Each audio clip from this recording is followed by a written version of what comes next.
Chapter 262. When they cut open the snake vine mother tree for the second time to extract the sap, White Lotus specially observed this silvery white and abnormally beautiful mother tree. As expected, as the sap flowed out, the halo of the snake vine mother tree seemed to have dimmed a lot. And when they smeared the sap on their bodies again, the luster of the snake vine mother tree was already on the verge of collapse. Obviously, the situation was just as Lu Chen had said before. They only had one last chance. Lu Chen glanced at the snake vine mother tree, and his expression didn't change much. He directly walked out. Atsu followed behind him, and White Lotus hesitated for a moment, but also followed. "You're still following me?"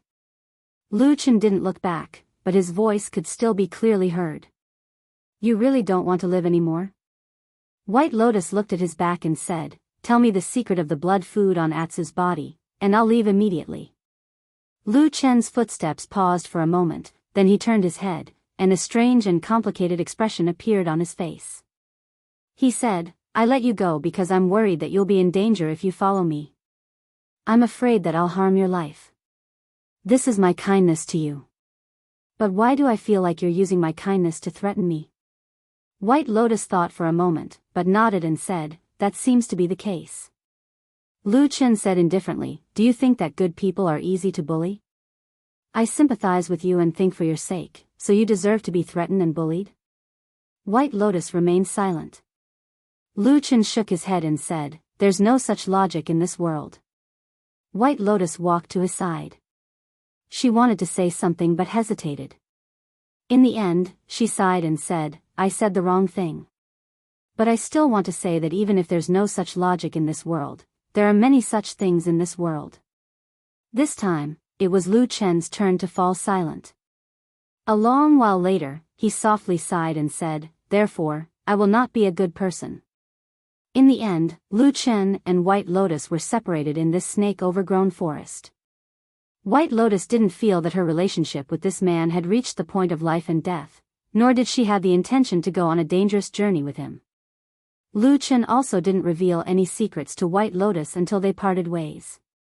When they parted ways in the deep and dark snake forest, White Lotus asked Lu Chen if they would have a chance to meet again. Lu Chen shook his head. White Lotus looked at him and said, "Are you resigned to your fate and don't intend to come back alive?" Lu Chen knew that was not what he meant. Who knew what would happen in the future? "If fate allows it, let's meet again in the future." After saying these words, they brushed past each other and walked in an unknown direction. After walking for a while, Bai Lian turned back to look. She could see the figure of the man walking away from her. Beside him was the giant black wolf, as if it was the only companion he had in his life. White Lotus chose a path towards the northeast. Just like the places she had passed before, the snake-overgrown forest was filled with black hanging vines. They hung on the seemingly omnipresent black trees like giant sleeping snakes. White Lotus had seen how terrifying these giant snakes were once they woke up not long ago. Thinking of what Lu Chen meant when he said that this forest would eat things, she couldn't help but feel a chill down her spine even though she was extremely brave. However, after smearing the snake-overgrown mother tree's tree sap on her body, the vines remained very calm. They did not have any intention of attacking her. Just like that, White Lotus walked out of the snake-overgrown forest without any mishaps. When she reached the edge of the snake-overgrown forest, White Lotus deliberately looked out. There was no movement in the surroundings, especially when the murderous men in black from before did not appear here. This allowed her to heave a sigh of relief, and then she swiftly walked over. However, she'd only walked around 3 m out of the forest when something flashed before her eyes. A black-clothed figure flashed out from behind a hill at the side, and he held an immortal sword and directly obstructed her path. White Lotus's face darkened. She focused her attention and took precautions. However, the man in black did not seem to have any intention of attacking her. He only glanced at her and a hint of surprise flashed through his eyes. He seemed to be slightly surprised at White Lotus's young age. "Young lady, where's your companion from before?" the man in black asked. His expression was actually not very stern. White Lotus snorted and did not reply. Instead, she glanced left and right, looking like she was looking for an opportunity to escape. The man in black's gaze immediately sharpened. He frowned and said, "Don't make things difficult for yourself. You'd better hurry up." Before he could finish speaking, White Lotus's figure suddenly flashed, and she had already flown to the side. The man in black was furious. He extended his hand and grabbed. The hand seemed to be far away, but suddenly, it seemed to have used some kind of ability and suddenly grew several times its original size. It seemed to grow with the wind and directly grabbed White Lotus's back. White Lotus's body suddenly sank in midair. Her entire body suddenly landed on the ground, and then she turned around. Instantly, a layer of frost and snow drifted in front of her. With a few cracking sounds, the strange hand was actually frozen. The man in black in the distance made a sound of surprise, and his gaze towards White Lotus immediately became slightly different. The black hand shook a few times, shaking off the surrounding ice and snow, and at the same time, it shrank back. White Lotus took the opportunity to continue flying, but at this moment, she suddenly heard a whistling sound behind her. The sound seemed to be piercing through the air, and she could not help but feel her heart skip a beat. She subconsciously looked back, and her face immediately paled. The immortal sword in the black-robed man's hand glowed brightly and emitted a dazzling azure light. One split into two, two into three, and in an instant, there were actually 50 to 60 dazzling azure lights that were around 5 feet in length. They formed an incomparably fierce azure sword formation that covered the heavens and the earth as it rushed over. The sword formation was extremely powerful, and in an instant, it surrounded White Lotus and directly slashed down. White Lotus was greatly shocked, retreated a few steps and used all her strength to dodge, but she still could not escape from the range of this magnificent sword formation. Instead, she was quickly forced to a dead end, seeing that the tens of green lights were about to land and pierce through her body. At that moment, a wave of despair surged in White Lotus's heart. At the same time, she was also bewildered. This person's cultivation was obviously extremely high. He was definitely not an ordinary person. What was his identity and background? Right at this critical moment, a long howl suddenly sounded out, and then a brilliant golden light descended from the sky. It spun rapidly in mid-air, and there was actually the sound of thunder in the sky. It was like a bolt of lightning from a clear sky, and it suddenly fell into the green light sword formation. The green light first sank and then it actually expanded against the trend, and instead rolled up and pounced towards that golden light. A figure appeared from the golden light. It was Zhuoxian. However, at this moment, Zhuoxian's expression was extremely solemn. He looked at the man in black in front of him, and with a shake of his wrist, the golden light shone brightly again, but it transformed into a dazzling golden will in mid-air, rumbling as it rotated, and met the green light head-on. The golden and azure immortal lights collided with each other without any finesse. There was a loud bang, and the shock waves rose and fell. White Lotus only felt a roar in her ears. She took a few steps back, her head still ringing.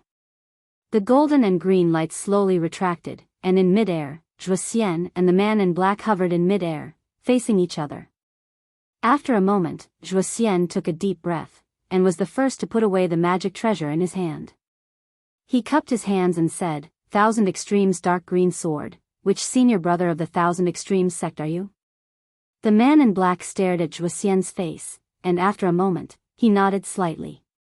With a wave of his hand, the sky full of green lights also fell and dissipated, turning back into an immortal sword and returning to the sword box on his back. Then, he reached out and took off the black cloth on his face, revealing the face of a man with thick eyebrows and a square face. He looked to be about 30 years old, and he had a calm bearing. He said, "I am Ho Jinglong of the Thousand Extremes sect. Your golden arc wheel is also impressive. Could it be that you are from the Kunlun sect?" Zhuoxian said, "I am Zhuoxian of the Kunlun party." Ho Jinglong frowned slightly, and after a moment of thought, a trace of surprise suddenly appeared on his face. He said, "Could it be that you are Zhuoxian, senior brother Zhuo of the Hakushin Jinkun sect?" Zhuoxian said, "That's me." The Thousand Extremes sect was not a small sect, but one of the 5 famous sects of Zhengxianmeng that were on par with the Kunlun sect. There were countless experts and cultivators in the sect. Before today, Zhuxian had never heard of Hou Jinglong, but just based on the Thousand Extremes dark green sword he had just used, his momentum was vigorous, sharp and steady. When he attacked, it was like a storm, and when he retreated, it was like a whale sucking in water. He could go up and stop at will, so it was obvious that this person's cultivation was very high, and his foundation was very solid. He must be an outstanding talent that appeared in the Thousand Extremes sect in recent years. Hou Jinglong also seemed to be very respectful towards Zhuxian, but the look in his eyes seemed a little strange. Zhuxian had a rough idea in his heart. It had been some time since the night of the full moon, and the news of Hakushin Jinkuan's death should have spread, so it would not be strange if Hou Jinglong knew about it. However, of course, he would not tell Hou Jinglong about these things, but after sizing up Hou Jinglong's attire, he frowned and said, "Brother Hou, your attire seems to be..." Hou Jinglong laughed and said, "I won't hide it from Zhuxixiang, right now I'm working for the Floating Clouds division of the True Immortal Alliance. Right now, I'm working with the brothers in my division to do something big. My disguise is to disguise as a demon from the evil cult." Zhuxian suddenly understood, nodded and said, "I see." Hou Jinglong laughed, and then his gaze fell on White Lotus who was standing beside Zhuxian, and then his expression turned serious, pointed at White Lotus and said, "Brother Zhua, may I ask, when you saved this little girl just now, do you know her identity?" Zhuxian nodded and said, "Yes, her name is White Lotus, and she is my junior sister. If I have offended you in any way, please forgive me, Brother Hou." Hou Jinglong was stunned for a moment, and said in astonishment, "She is your junior sister, then she is also Hakushin Jinkuan's disciple?" Zhuxian hesitated for a moment, and said, "Yes, junior sister is my teacher's last disciple." Hou Jinglong frowned, looked at White Lotus, and his face suddenly darkened, and said, "That is strange. May I ask why your junior sister was with that devil sect demon before?"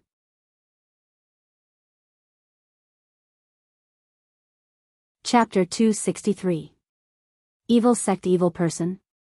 Zhuxian was obviously taken aback, turned to look at White Lotus, at the same time said, "It can't be? Junior sister, is what he said true?" White Lotus snorted, then said neatly, "It's fake." Zhuxian frowned and raised his head to look at Hou Jinglong. Hou Jinglong's expression was calm as he looked at White Lotus and said, "When you first came out of the snake forest, you were following that evil cult demon. I didn't lie about that, did I?"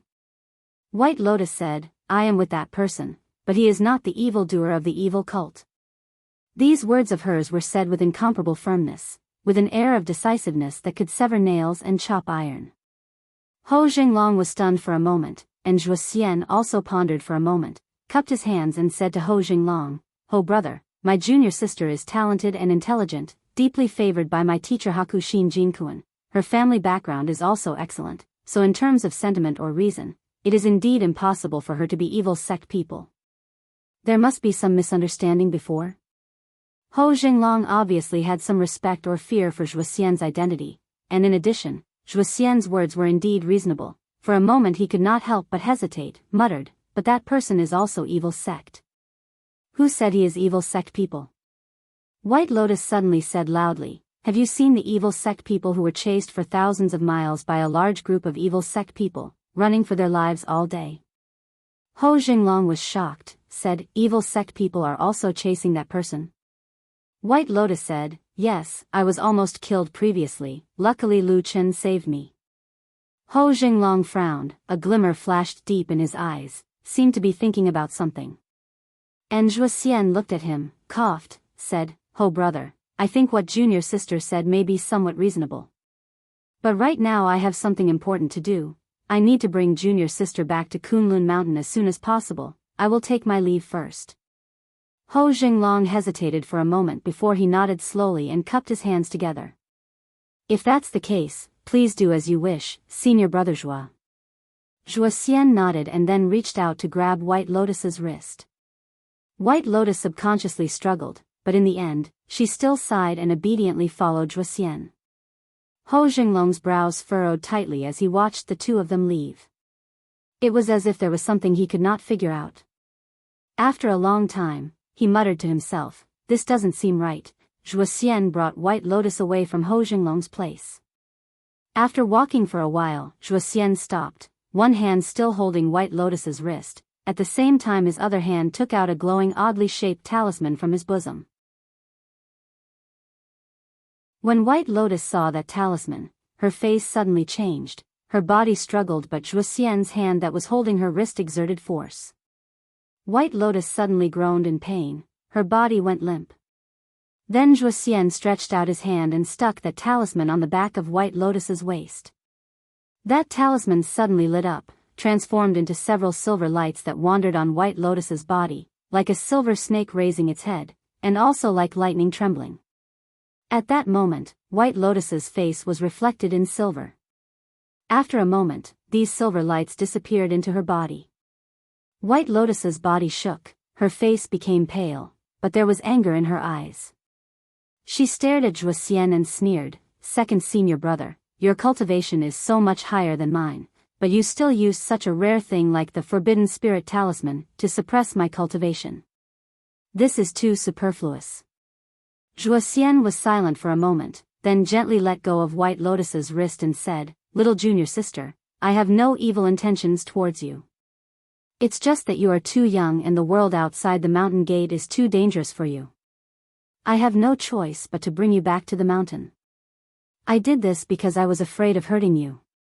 White Lotus sneered, obviously she did not believe Zhuo Xian's words. Zhuo Xian did not care and just said, "You will understand in the future. Let's go back to the mountain." White Lotus secretly used her qi several times, but it was repeatedly interrupted in her Dantian's qi si.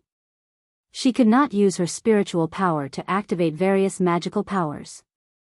It was obvious that she was restricted by the magical Forbidden Spirit Talisman. She gritted her teeth and walked forward as if she had accepted her fate. Zhuo Xian followed behind her for a few steps and asked, "Little junior sister, before that 1,000 extreme sects Ho senior brother said that you were with that person. That person is really not from the evil faction?" "I said he is not," White Lotus said snappily. Zhuo Xian nodded and said, "Then where did he go now?" "How would I know? Anyway, he went in the opposite direction after separating from me." White Lotus suddenly became vigilant. She looked at Zhuo Xian and said, "Why are you asking this?" Zhuo Xian smiled and said gently, "Don't be afraid. I'm just casually asking.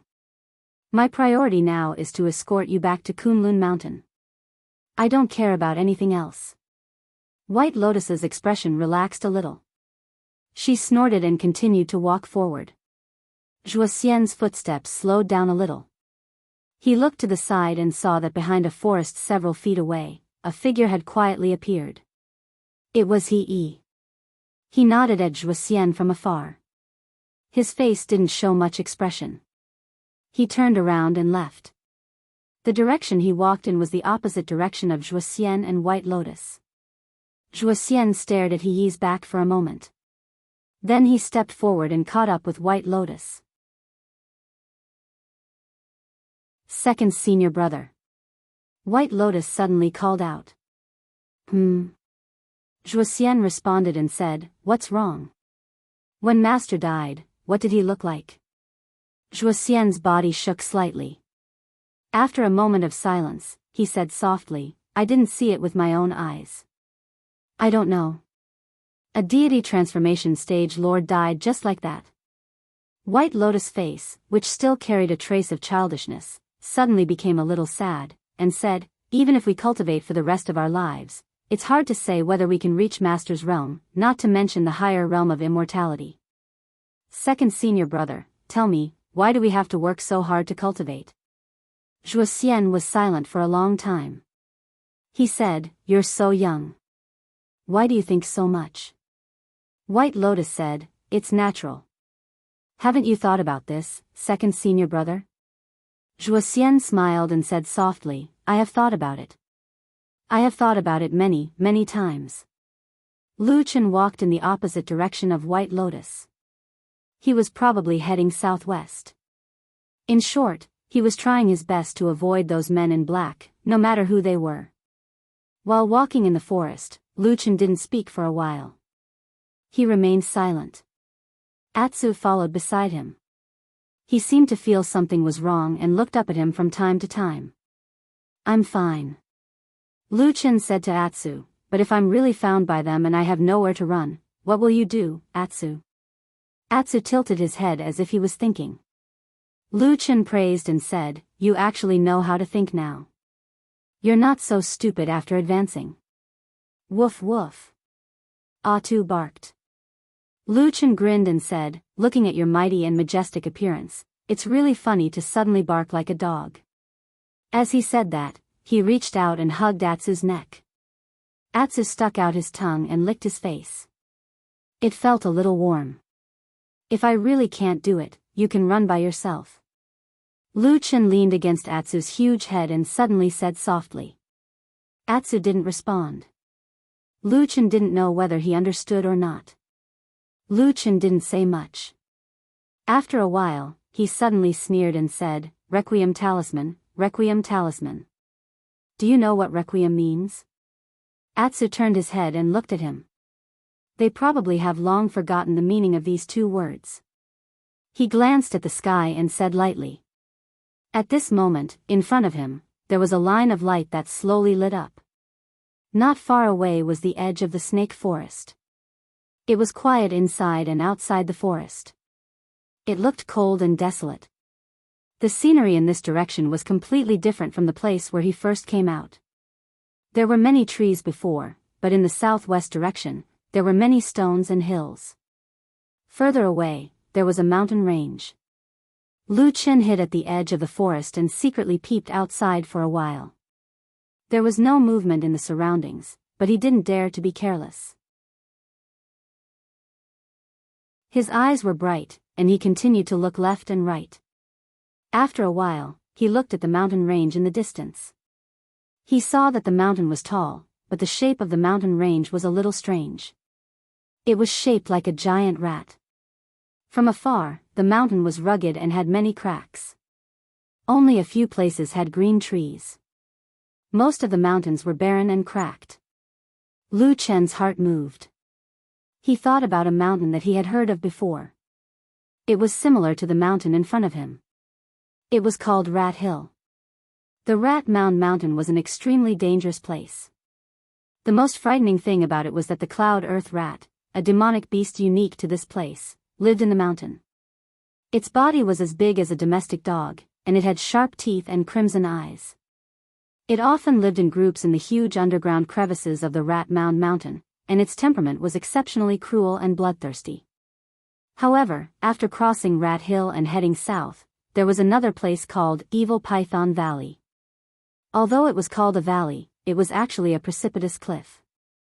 The cliff was steep and vertical, as if it had been carved out by a god's axe. There were many poisonous snakes in the Evil Python Valley, especially a kind of scarlet python. It was also one of the most powerful demon beasts in the outer regions of the chaotic lands. Over the years, it had taken the lives of countless cultivators.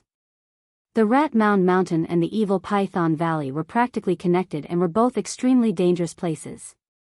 However, as long as they crossed over these two mountains and headed south, they would almost reach the boundary between the central and outer regions of the chaotic lands, the River Dragon River. The world was big. Even in such a chaotic and vast land like the chaotic lands, Lu Chen always felt like he had no place to stand. This kind of feeling was very bad. It made people very nervous and easily angered. However, in order to survive, perhaps he could only continue to flee like this. Whether it was the devil cult or Fuyunji, their sphere of influence could only extend as far as the north bank of the Dragon River. Any further into the chaotic lands was no longer a place that they could control. If he wanted to survive, he could only go to the Dragon River. Lu Chen took a deep breath and walked out of the snake forest.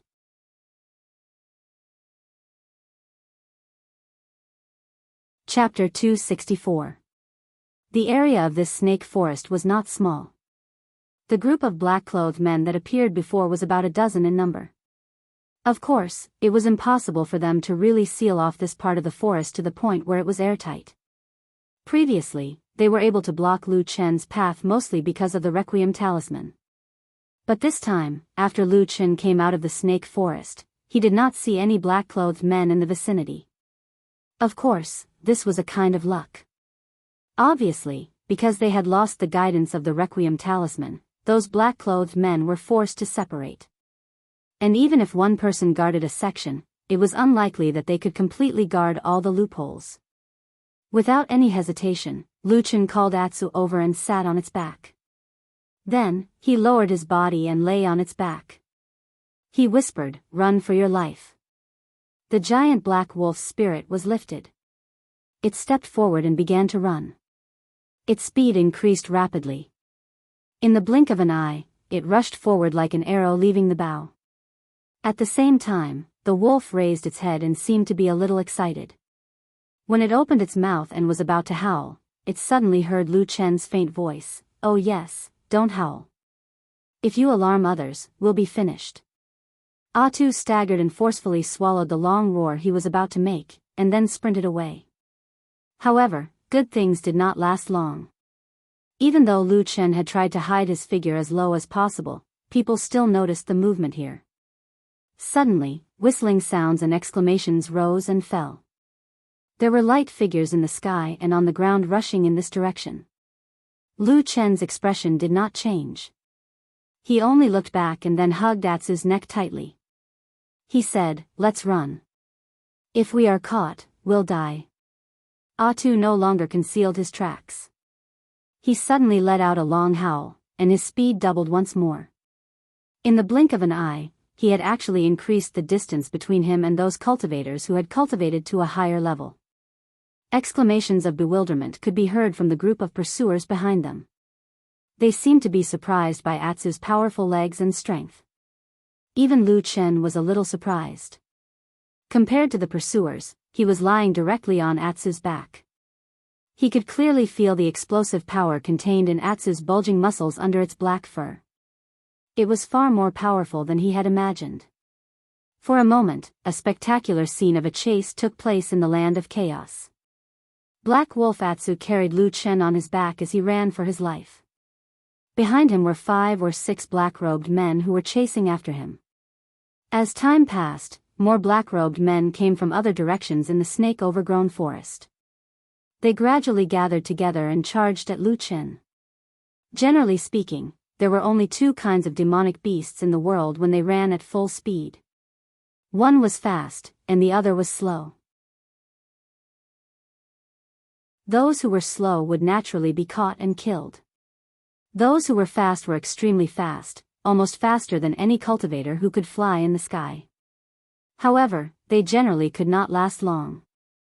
After all, the body of a monster beast could only withstand this kind of explosive power for a very short period of time. Therefore, in the past, whenever a human cultivator encountered a demonic beast that could run extremely fast, as long as they could keep up and hold on for a while, they would usually be able to catch it. On this day, the black-robed men following behind Atu and Lu Chen were thinking the same thing. The giant black wolf in front of them was extremely fast. Even when they were flying on their swords, they could not immediately close the distance between them. However, none of them cared about this. Everyone was chasing from afar. In any case, the demonic beast would definitely run out of energy and slow down after a short while. When that time came, wouldn't it be easy to catch it? However, as they chased after it, a short while passed, a moment passed, half an hour, and so on passed by. The black wolf in front of them became a black dot and ran further and further away.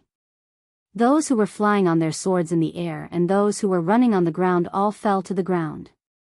They were all panting and looking at each other. After a while, they all panted and cursed loudly, "Damn it! What the hell is this monster?" The strong wind blew Atsu's fur and Lu Chen's clothes.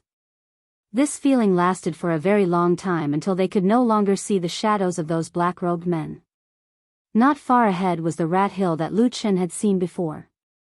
Lu Chen patted the head of Atsu who was running. Only then did Atsu slow down and stop. Then, It opened its mouth and stuck out half of its tongue, panting. Lu Chen climbed down from the back of this giant black wolf and looked at it for a long time. His eyes were a little dazed. After a while, he sighed and said, "Originally, when I saw you fighting, I thought that this stupid dog was really useless. Even if you become a holy beast, you would still be like this. Who would have thought that you are so bad at fighting that you put all your abilities and strengths into running for your life?" Woof! The giant black wolf barked again, making a sound that did not match its size. Lu Chen shook his head and reached out to touch Atsu's huge head.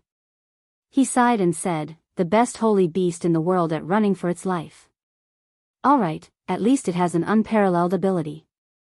Atsu raised its head and howled to the sky. Its howl was long and sounded very imposing, as if it was the king of all beasts. Its domineering aura shook all directions. It did not seem like it was just running for its life with Lu Chen. Rat Hill was right in front of them, and there were killers chasing after them. When they looked back to the north, the world was vast and endless, but there was no way back. Lu Chen stared at the north in silence. After letting Atsu rest for a while, he turned around and led it into Rat Hill. Rat Hill was a mountain range that was mostly desolate.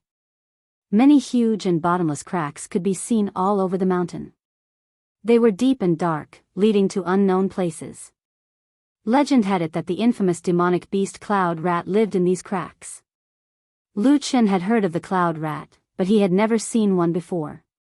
After all, if it was not necessary, no one would want to meet these cruel and bloodthirsty demonic beasts.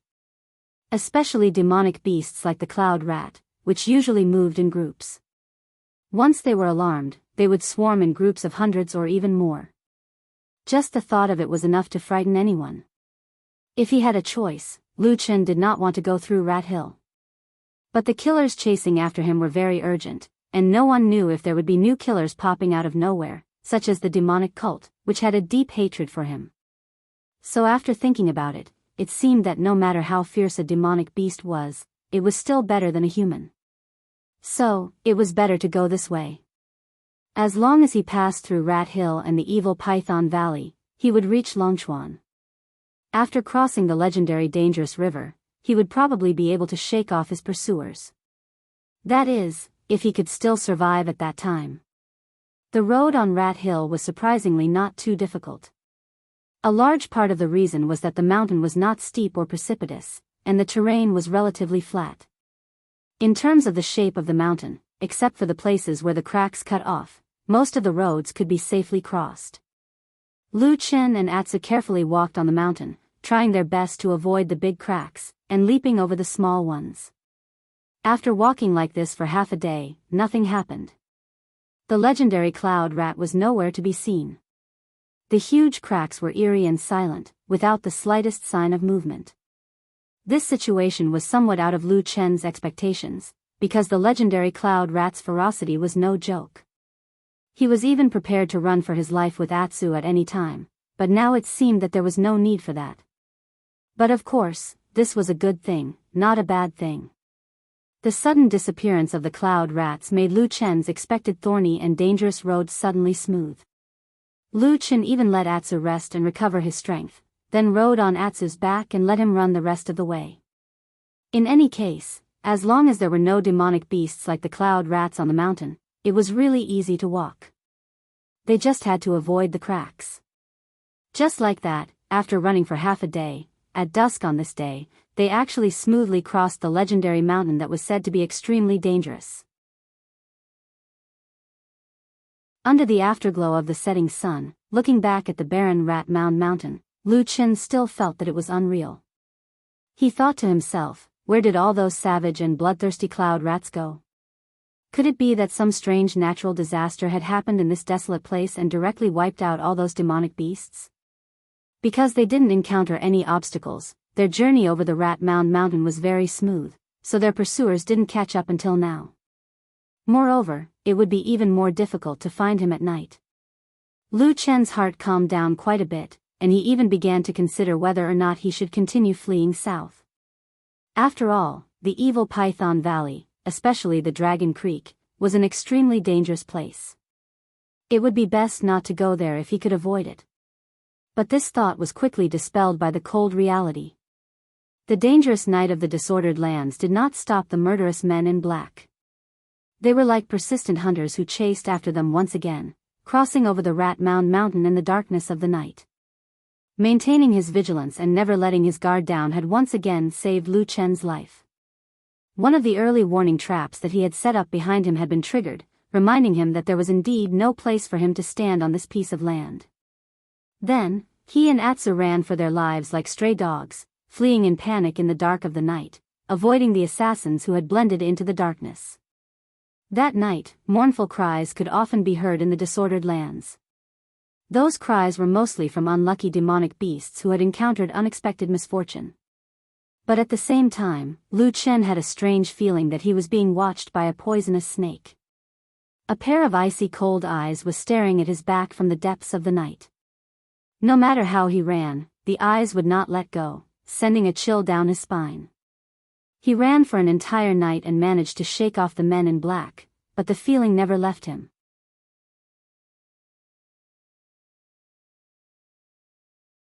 Chapter 265.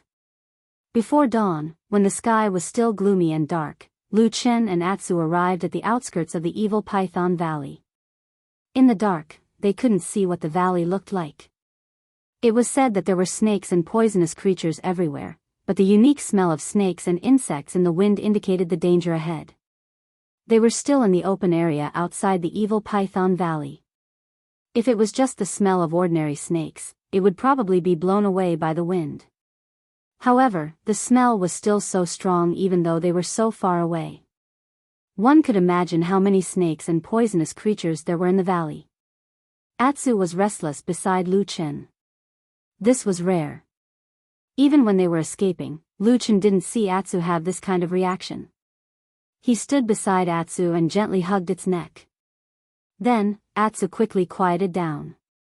There was a cold wind in the dark night, but the man and the dog could still feel a trace of warmth between each other. The road ahead is a bit difficult and dangerous. If it were someone else, I would think of a way to let them go.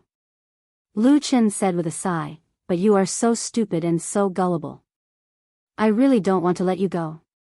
Atsu turned his head and glanced at him, his two eyes glowing with green light. Lu Chen laughed and waved his hand. Let's go, goo, goo, goo. Before he finished speaking, he heard a strange sound beside him. It was Atsu's stomach growling. Lu Chen froze for a moment, then realized what was going on. After a day and a night of running for their lives, Atsu wasn't a human cultivator. As a monster beast, and one that had just evolved, it was only natural that it would be hungry. For a moment, Lu Chen suddenly felt a little warm on his cheeks and eyes at the same time. Because he had been too nervous for this day and night, or perhaps because he had long been used to letting Atsu find food for himself when he was on Mount Kunlun, he had actually forgotten about this matter. And Atsu, who was supposed to be a mischievous fellow, actually followed him all the way to escape with all his might, never abandoning him, never complaining or regretting, not even a single word of complaint.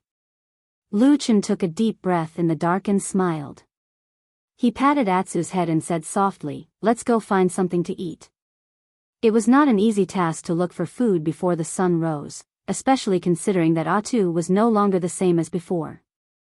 Normal meat was no longer attractive to him.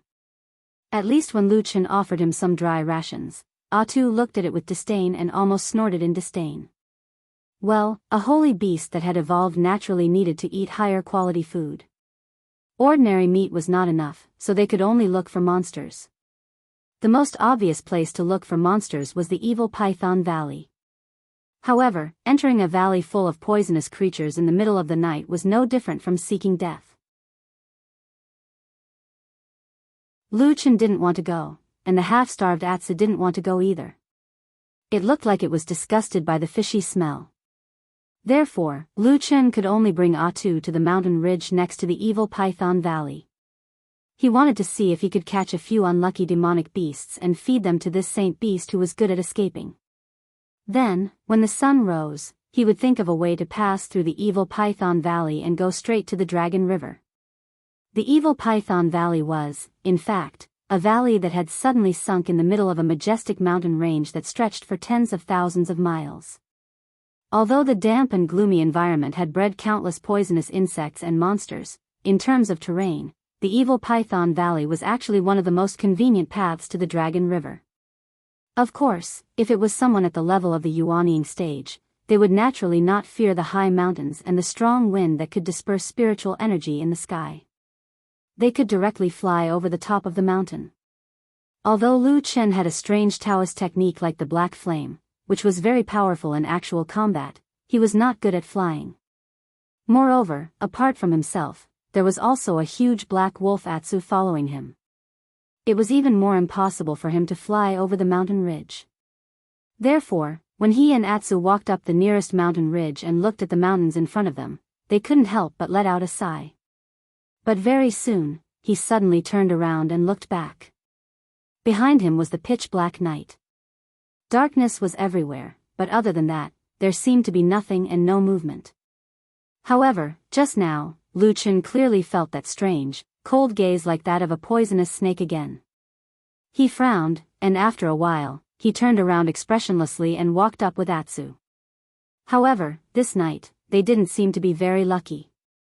After searching for a while on the mountain ridge, they didn't encounter any unlucky monsters that ran out. On this night, it seemed that all the monsters were comfortably staying in their nests, unwilling to come out and become the supper of a certain holy beast. Atsu was a little annoyed and irritated. Lu Chen also felt a little helpless. Just as he was wondering if he should continue to search deeper into the mountain ridge, Atsu suddenly raised its head and sniffed the air a few times. Then, it turned around and called out to Lu Chen. There was a hint of joy and excitement in its voice. Then, it ran in a certain direction. Lu Chen was stunned. At this moment, they were on the mountain ridge. Because they were at a place where there was wind, the stench from the evil Python Valley could no longer be smelled. But at this moment, Atsu seemed to have suddenly discovered something. Lu Chen didn't hesitate any longer because Atsu's running speed wasn't considered slow. Moreover, they were in the middle of the night in the Bedlam land, where danger lurked everywhere. Lu Chen decided to keep up. After following Atsu for about half an hour, the sky had already begun to brighten. A trace of morning light appeared on the horizon in the distance, sprinkling over this chaotic land. It was under this morning light that when Lu Chen and Atsu ran to an open area halfway up the mountain ridge, they suddenly stopped in their tracks. This was because in front of them, in what should have been a primitive, barbaric, and uninhabited mountain ridge, there was suddenly a tribe that was obviously inhabited by humans. It was in a hidden call, leaning against a towering stone wall. There were a few large caves cut into the stone wall. Apart from that, there were many very crude houses built with wood and stones outside the caves. The morning light swept across this somewhat desolate and primitive tribe. Everything was quiet, there was no smoke, and no one was moving. It seemed that everyone there was still in a deep sleep. Lu Chen's pupils constricted as he stared at the tribe. His gaze moved from the caves to the crude but tall houses, and finally landed on the center of the tribe, on a pile of triangular stones that had been piled up during the chaos. There was a black piece of wood as thick as an arm stuck into the stone pile. There were some very strange patterns carved on it. Even though they were separated by such a distance, Lu Chen could still see it clearly. He felt that it was a little familiar. But for a moment, he couldn't remember where he had seen these totem-like things before. Totem, totem. He frowned and thought hard. He didn't know why, but he had a hunch that this thing seemed to be very important, and he must remember it. And at this moment, suddenly, Atsu beside him growled in a low voice, but it showed a trace of excitement and joy. Lu Chen turned his head and looked at Atsu. He saw that Atsu's mouth was half open, as if he was about to drool, and his pair of dog eyes were staring at a certain place in the tribe without blinking. Lu Chen immediately followed Atsu's gaze and saw that outside a few wooden houses, there was a thick rope between two big trees, and on the rope, there were 7 or 8 things that looked like cured meat hanging upside down. This stupid dog probably couldn't resist looking at the food. However, for Atsu to be so excited, it must be the meat of monsters. Thinking about it, this tribe must be quite strong, to be able to catch monsters, and there seemed to be quite a number of them. As he thought about it, Lu Chen suddenly felt that the things on the rope were a little familiar. To be exact, it was very similar to something he had heard of before. It was a monster that should have been on Rat Hill Mountain, the savage and bloodthirsty cloud rats. From afar, looking at the row of cloud rats that should have been flaunting their prowess and causing headaches, but were now killed, skinned, and hung upside down like cured meat, Lu Chen couldn't help but feel an indescribable sense of strangeness. Thinking back to the unusually peaceful journey through Rat Hill Mountain, Lu Chen couldn't help but feel his heart skip a beat. Could it be that this tribe hunted rats for a living, and managed to catch almost all of the cloud rats on Rat Hill Mountain? Beside him, Atsu couldn't help but rub its head against Lu Chen's body, a questioning look in its eyes. Lu Chen hesitated for a moment, then nodded. "All right, go on then. If there's anything wrong, run back here as soon as possible." Atsu let out a cheer, then ran down the mountain towards the tribe. Lu Chen didn't follow, but stared at Atsu's figure, watching as it slowly approached the mysterious tribe. There was no one in the tribe, and there were no barriers in the surroundings, such as fences or wooden palisades, so Atsu easily slipped through. However, as it neared the tribe, Atsu clearly became more cautious, constantly looking around furtively. Then, it slowly approached the hanging meat with light footsteps.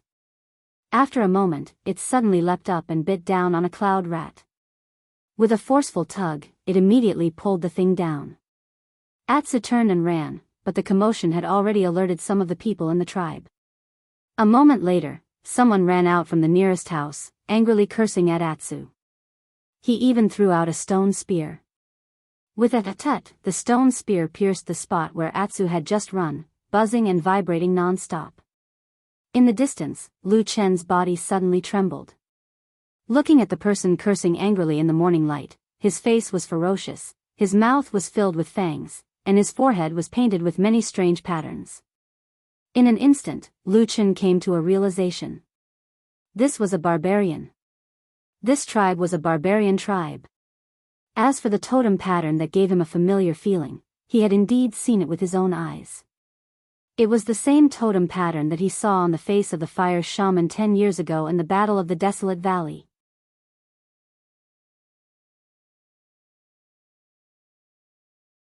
Chapter 266. The scene from 10 years ago seemed to resurface in his mind in the blink of an eye. It was so clear that it seemed like it had happened just yesterday. Every single person's appearance, movement, and expression had been frequently recalled by Lu Chen over the past few years. It was as if they had been carved into the depths of his bones and could not be forgotten. The fire shaman was an exceptionally powerful barbarian. Even in front of the 3 highly respected elders of the demon cult of the 3 realms, he did not seem to be at a disadvantage. In fact, his aura was even stronger than theirs. The source of Lu Chen's pain for the past 10 years was the fire shaman. Ever since that day, the mysterious, strange, and incomparably powerful black flame curse had entangled him unwaveringly. He could not escape it even if he died. Sometimes, during the most painful moment when the black flame burned his body, Lu Chen would vaguely see an illusion of the fire shaman's old and ferocious face. The burning flames were like the old man's terrible curse, taking revenge for the sins he had committed. Lu Chen closed his eyes and took a deep breath. When he opened his eyes again after a while, his expression had completely calmed down. He looked at the tribe of barbarians that had suddenly appeared in front of him. His eyes were completely indifferent. It had been more than 10 years since that incident.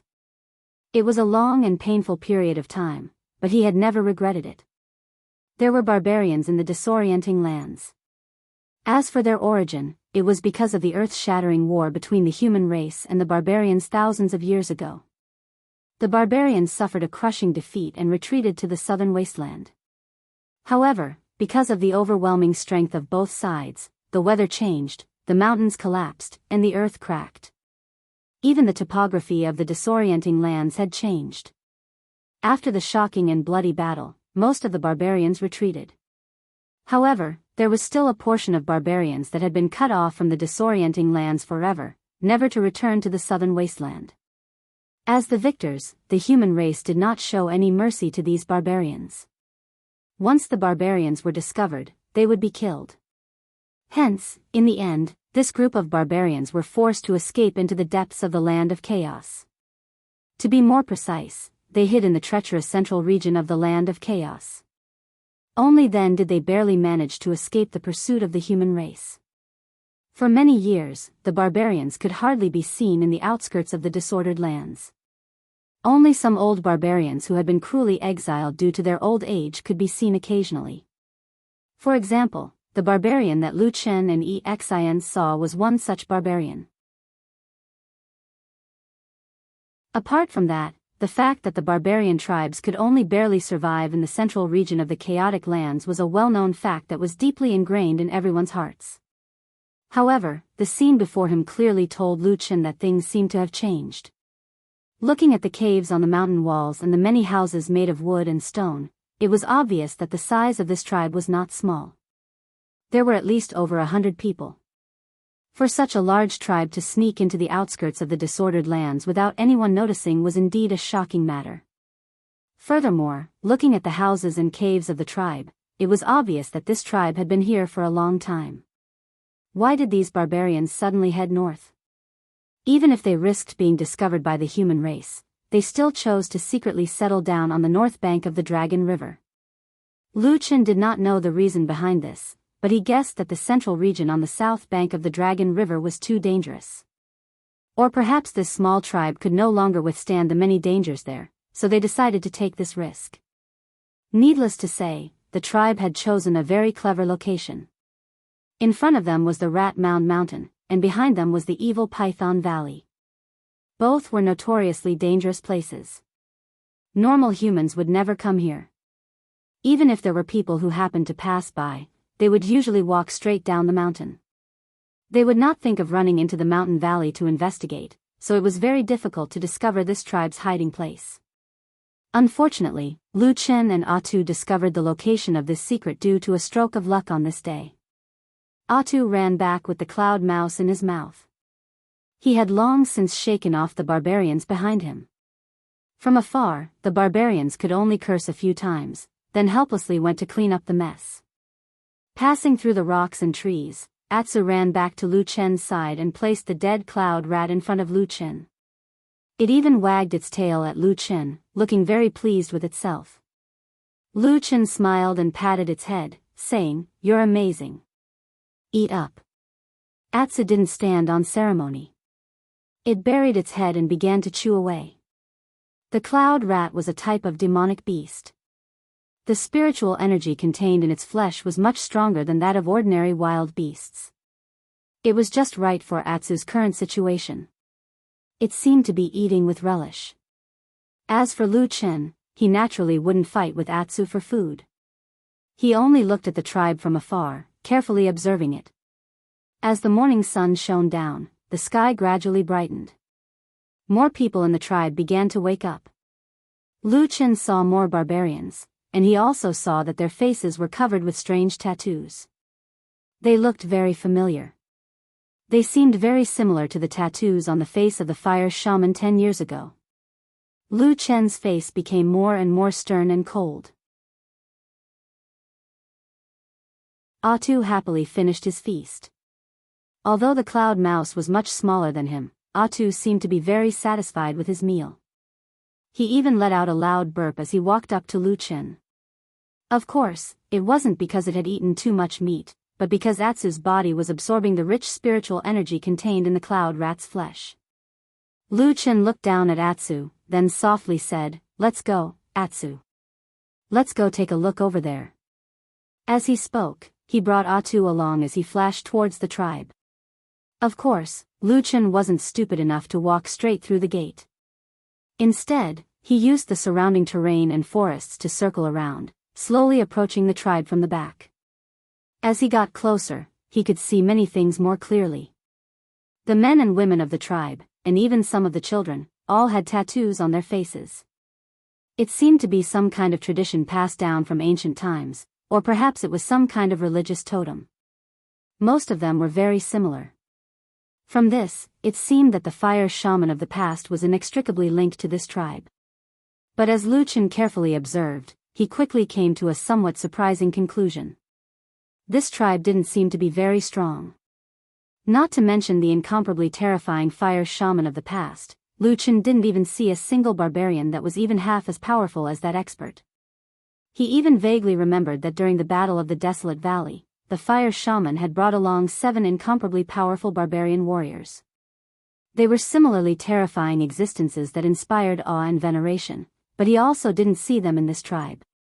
This morning, the barbarians walking around in this barbarian tribe looked like a group of slightly stronger and stronger people. But in the eyes of human cultivators, these barbarians were no different from helpless rabbits. So after a while, Lu Chen's gaze turned towards the few caves on the mountain wall in the depths of the tribe. The disorienting lands was extremely cruel and realistic. Without strength, one wouldn't be able to survive. For this tribe to be able to survive until now, they should have some sort of background. If there were any experts around, they should be in the cave.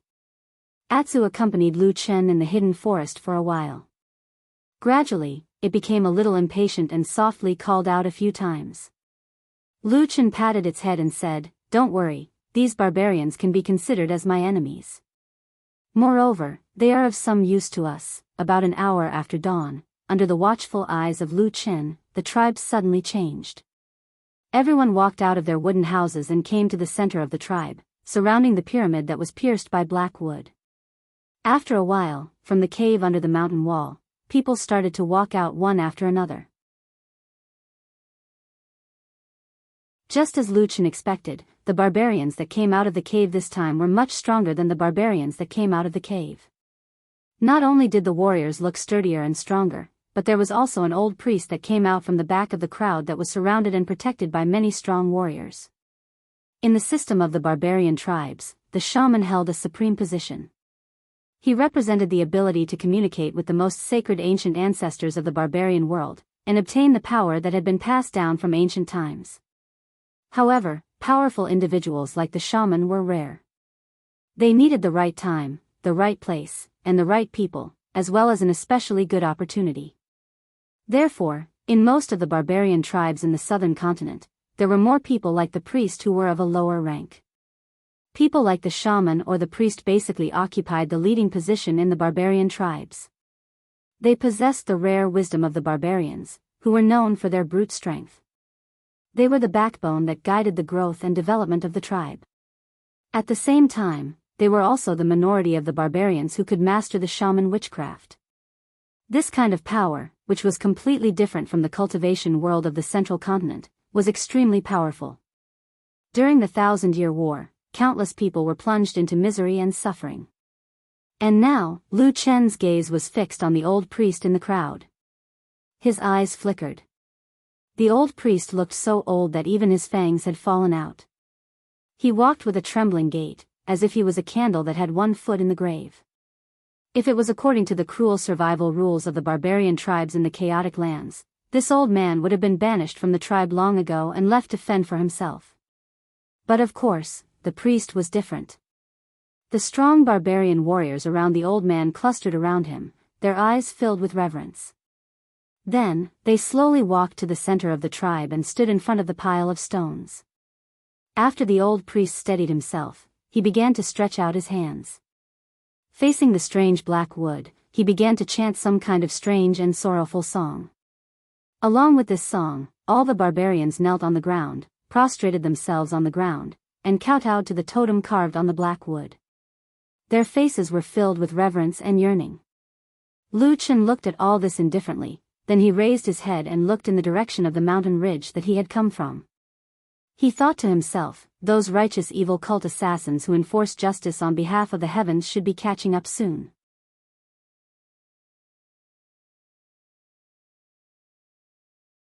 Chapter 267. An ancient and sorrowful song was drifting in the wilderness, like a lonely river of time flowing through the endless years. At the same time, as the song drifted in the air, the black wooden block on top of the pile of stones suddenly lit up. In the distance, Lu Chen's pupils contracted slightly.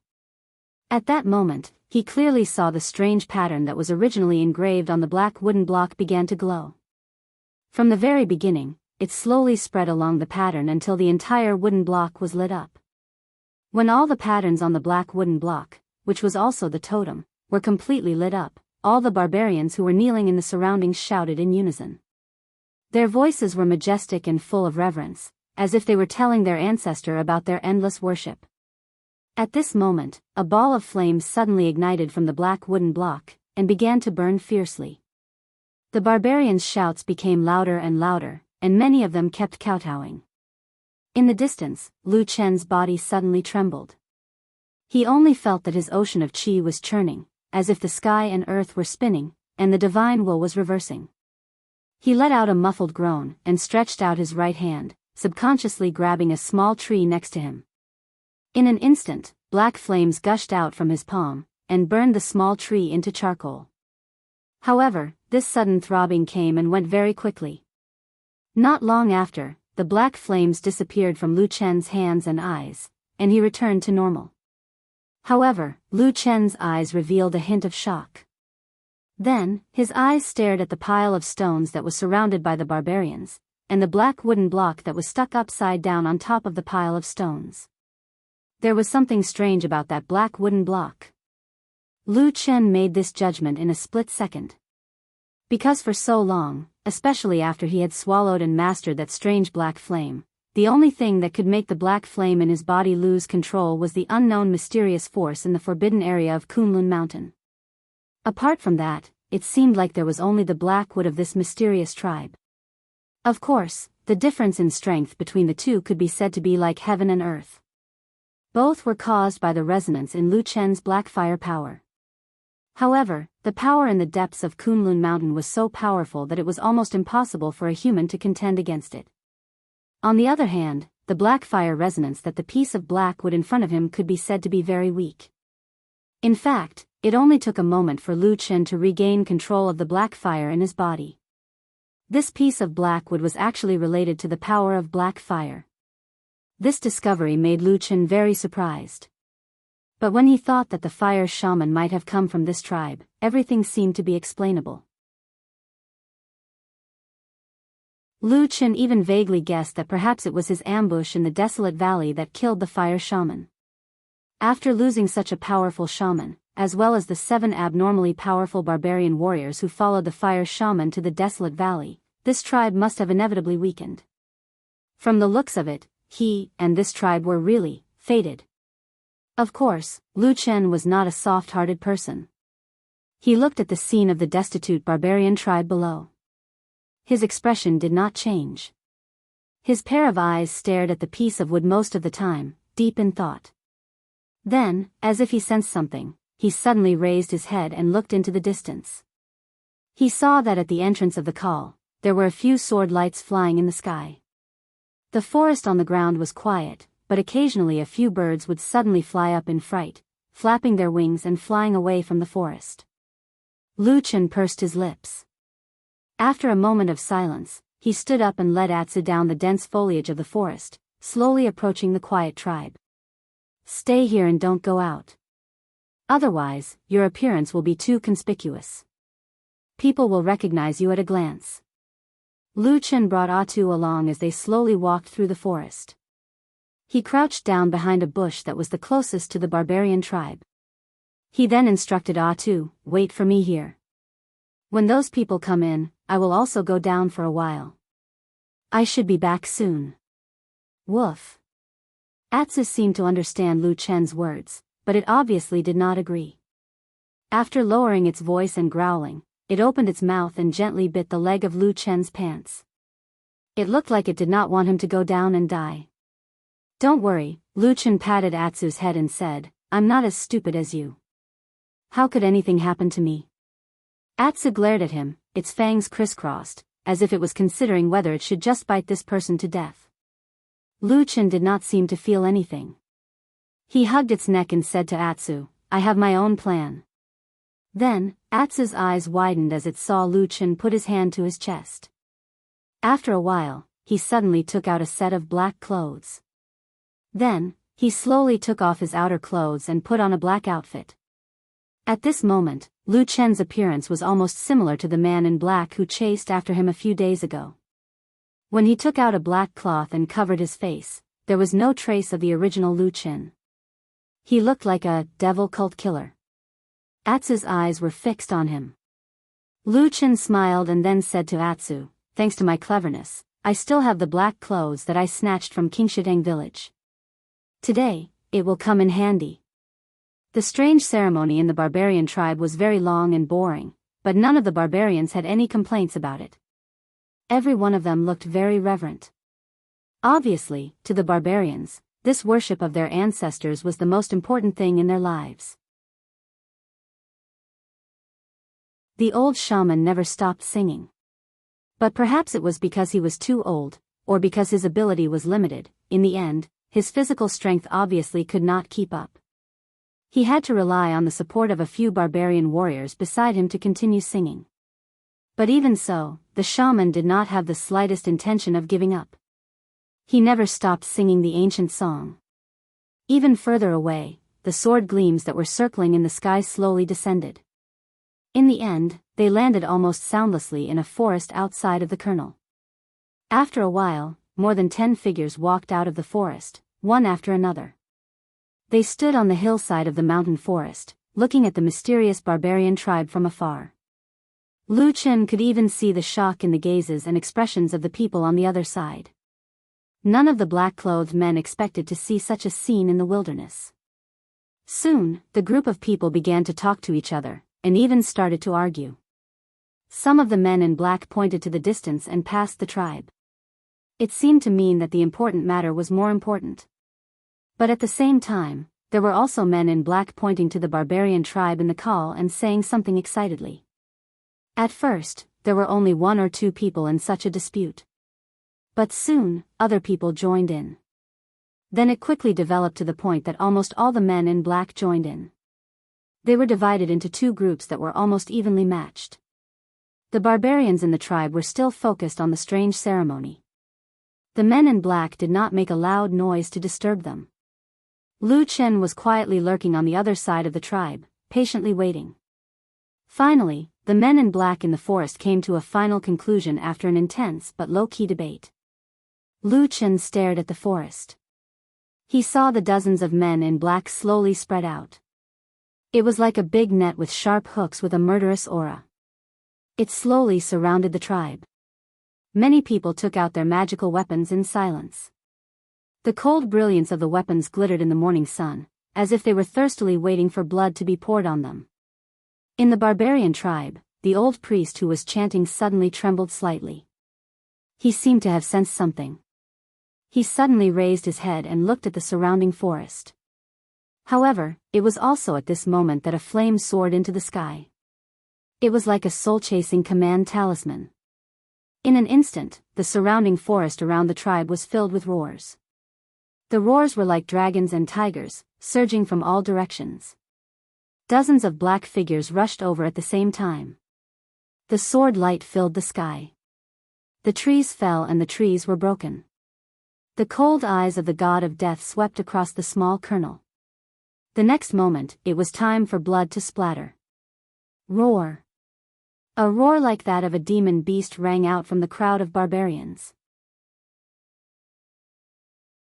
The strong warriors rushed out and greeted the men in black with their flesh and blood.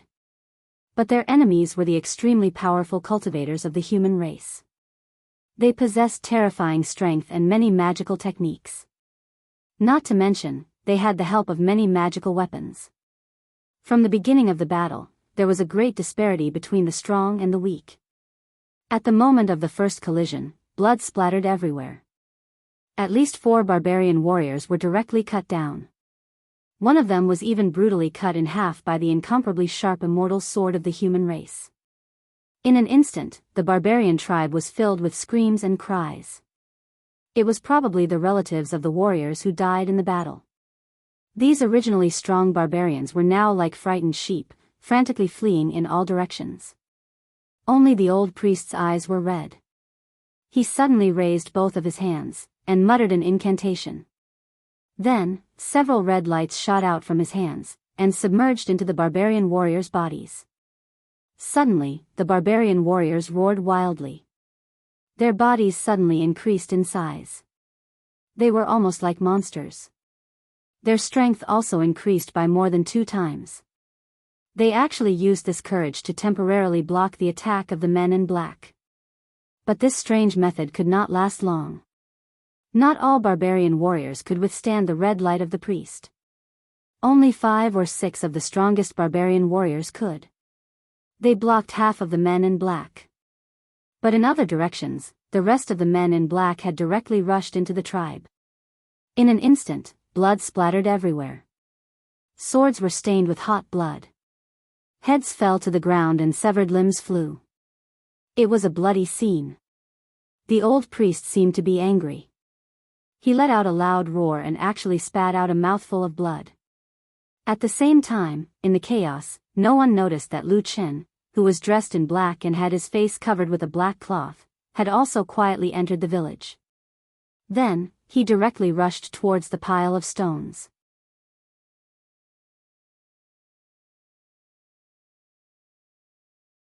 Chapter 268.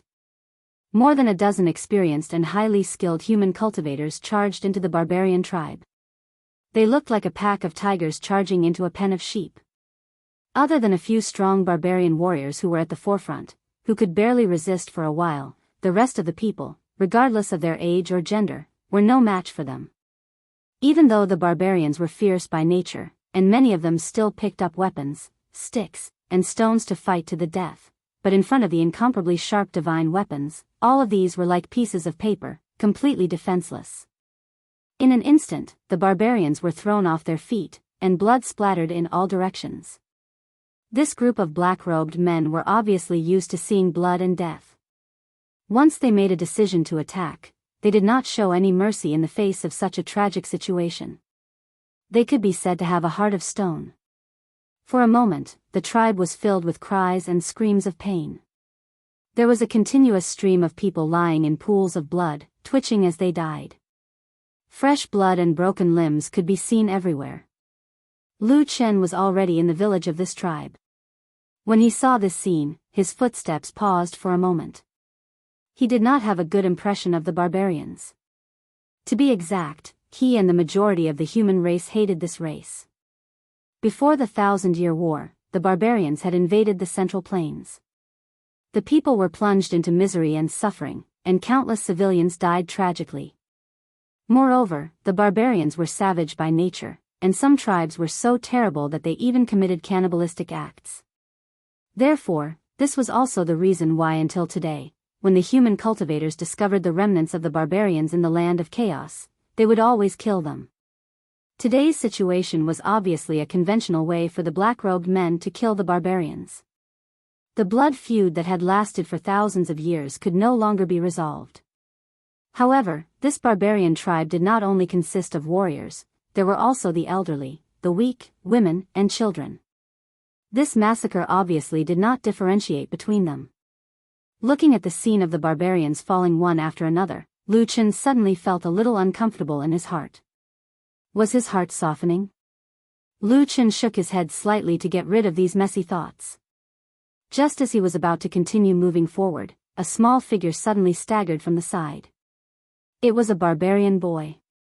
Half of his face was stained with blood, but he didn't know if it was his own or someone else's blood that had splattered onto his face. Looking from the direction he was running from, there was a swift and fierce black-clothed man wielding a weapon as he slaughtered. The boy seemed to have suffered quite a bit of shock and was running crazily to the other side. However, from the corner of his eye, Lu Chen saw that in the other direction he was running to, there was a black-clothed man killing his way over. Running over there seemed to be suicidal. When the barbarian kid ran past Lu Chen hesitated for a moment, but he still extended his hand and grabbed the boy. The barbarian kid screamed and turned his head to look at Lu Chen. The sharp fangs in his mouth were bared in anger, and he struggled with all his might. Lu Chen frowned, but he was too lazy to argue with him. He pushed the boy to the ground, and at the same time, he pointed at the path that he had just come in from without batting an eyelid. There were no black-clothed men in that direction, so it was a way to escape. Immediately after, Lu Chen continued to walk forward. After all, his goal was not to save people, but to take advantage of the chaos to steal the mysterious black piece of wood that could actually resonate with the black fire in his body. However, he had only walked a few steps when he suddenly heard a gust of wind behind him. Lu Chen frowned and turned around to look. He saw that the boy had a terrified expression on his face, and was running towards him. He suddenly jumped up and threw himself into Lu Chen's arms. Was it because he was too frightened? So when he saw someone showing kindness, he felt that it was a shelter that he could rely on? Lu Chen looked at the boy and reached out to catch him. However, after a moment, his expression suddenly changed. His right hand suddenly reached down and grabbed the hand of the barbarian kid. The sharp edge of a small knife had already pierced through the clothes on his lower abdomen, and was just about to reach his skin. The barbarian kid screamed crazily, and desperately tried to stab the sharp knife into Lu Chen's stomach. However, Lu Chen's hand was like iron to him, and it did not move at all. Lu Chen grabbed the barbarian kid, and his eyes had already turned cold. After a moment, he suddenly said, "When others kill people and bleed, you are so scared that you don't dare to fight back and run around. I saw that you are pitiful, so I saved you and helped you, but you want to kill me? Ah." The barbarian kid let out a beast-like roar. It was unknown whether he understood Lu Chen's words, but his face was full of viciousness. He gritted his teeth, and desperately tried to push the knife in his hand to stab Lu Chen to death. After trying for a while, but to no avail, he suddenly opened his mouth and bit down on Lu Chen's right wrist. At the same time, the strength in his hand increased greatly. It was obvious that he wanted to use this opportunity to get away from Lu Chen, and then stab into Lu Chen's lower abdomen. Lu Chen swung his hand, and the barbarian kid flew up involuntarily. Then, before he could recover, he felt that his neck had been grabbed by someone. At this time, the barbarian kid suddenly felt his vision darken. He saw that in addition to Lu Chen, there was also a black figure that suddenly appeared behind Lu Chen. It was another black-clothed man, and no one knew when he had stood behind Lu Chen. He glanced at the barbarian kid and said in a deep voice, "What's wrong?" Lu Chen's body stiffened. Just when he was about to move, the barbarian kid in front of him suddenly struggled. A trace of viciousness flashed in his eyes, and he pointed at the escape route that Lu Chen had pointed out to him. He opened his mouth and was about to speak loudly. Lu Chen's pupils suddenly shrank, and a cold intent flashed in his eyes. In that split second, he suddenly shook his hand. The barbarian kid's face suddenly stiffened, and all the words that he wanted to say were suddenly stuck in his throat, and he could no longer speak. A crisp sound of bones breaking rang out from his neck. There was a look of disbelief in his eyes, and he looked at Lu Chen, whose eyes had suddenly become cold. He didn't think that this soft-hearted person would suddenly become so cold and merciless. Then, his head slowly drooped down, and there was no more sound.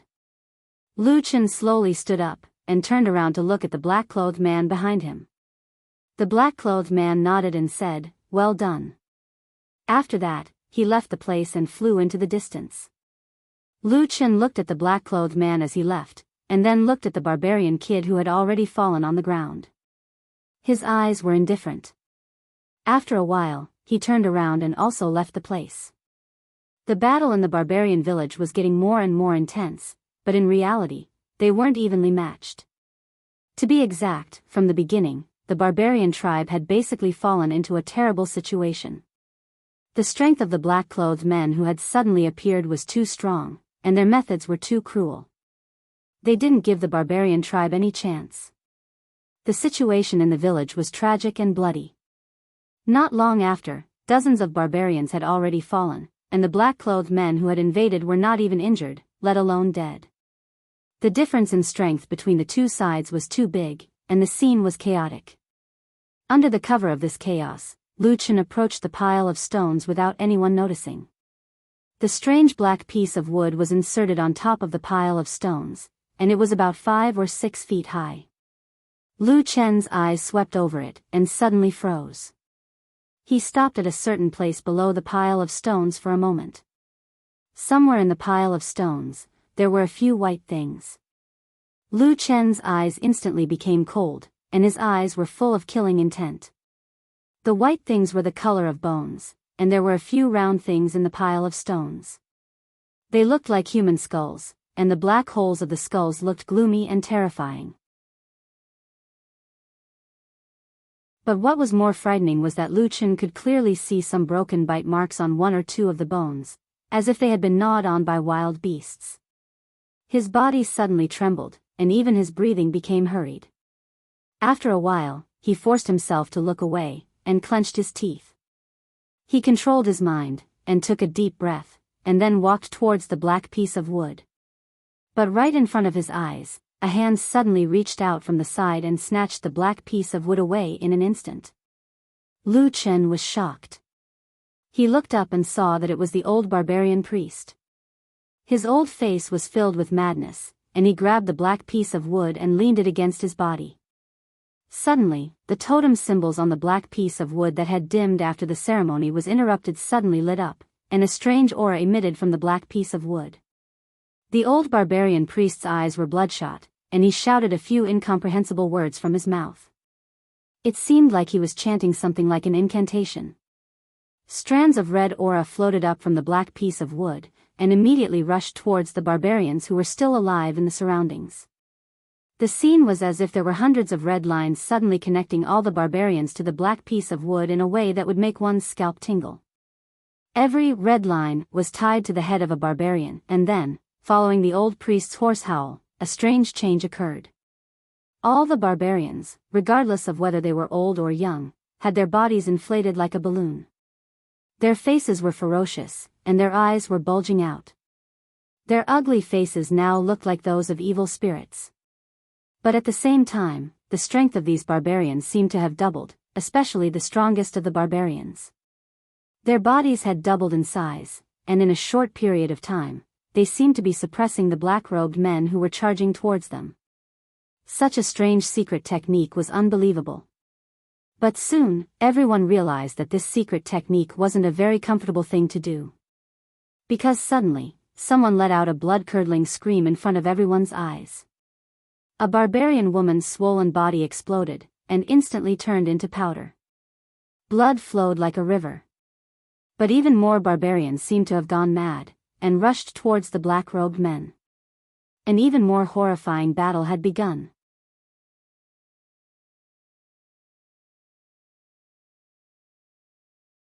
Chapter 269. The situation of the battle became more and more tragic. Flesh and blood flew everywhere in the village. It had completely turned into a hellish place.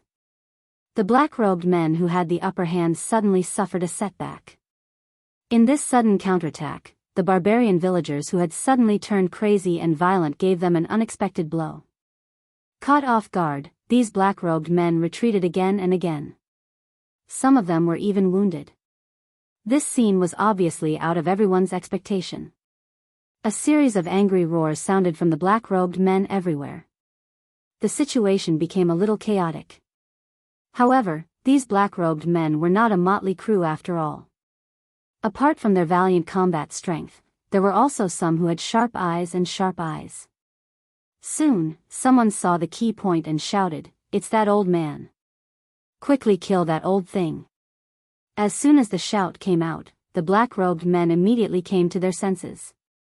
For a moment, their swords shone brightly, and sharp whistling sounds were heard. They all wanted to kill the old priest. At this moment, the old priest was still standing beside the pile of rocks. His eyes were bloodshot, and even his pupils were covered to the point that they could not be seen. A few drops of dark red blood flowed down from the corner of his eyes. It looked extremely strange and especially mournful. The black piece of wood on his chest was still emitting countless red lines, connecting all the barbarians in the village. Under the urging of the mysterious incantation, the barbarians roared like wild beasts and madly pounced towards the black-robed men. Lu Chen was the one who was originally the closest to the pile of stones. When he saw that the strange black piece of wood was within his reach, it was suddenly snatched away by the old priest. Then, this horrifying scene happened. Almost without giving him any chance to react, Lu Chen suddenly found that he had suddenly fallen into a tight encirclement. There were barbarians almost everywhere around him. And at this moment, those barbarians who had already fallen into madness, regardless of gender or age, were all pouncing towards him. Lu Chen felt a pressure as heavy as a mountain. It was as if he had fallen into the illusion of a group of demonic beasts. He made a prompt decision and immediately turned to run. These barbarians seemed to be slightly stronger than ordinary human beings, but they were still much weaker than human cultivators. However, it was unknown what strange technique the old shaman had used through the black totem. In just a split second, the red thread had caused the bodies of these barbarians to explode. They had become so powerful that they could fight against the cultivators. Fortunately, Lu Chen was agile, and these barbarians hadn't completely adapted to the sudden increase in strength. Although they were fierce and unafraid of death, they weren't very agile when it came to advancing and retreating.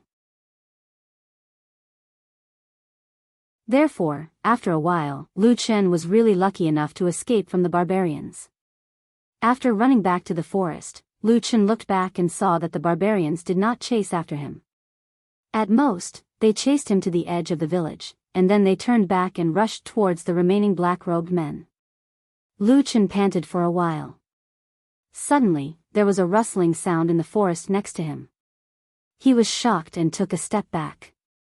After a while, the leaves of the forest were pushed aside, and it was Atsu who jumped out.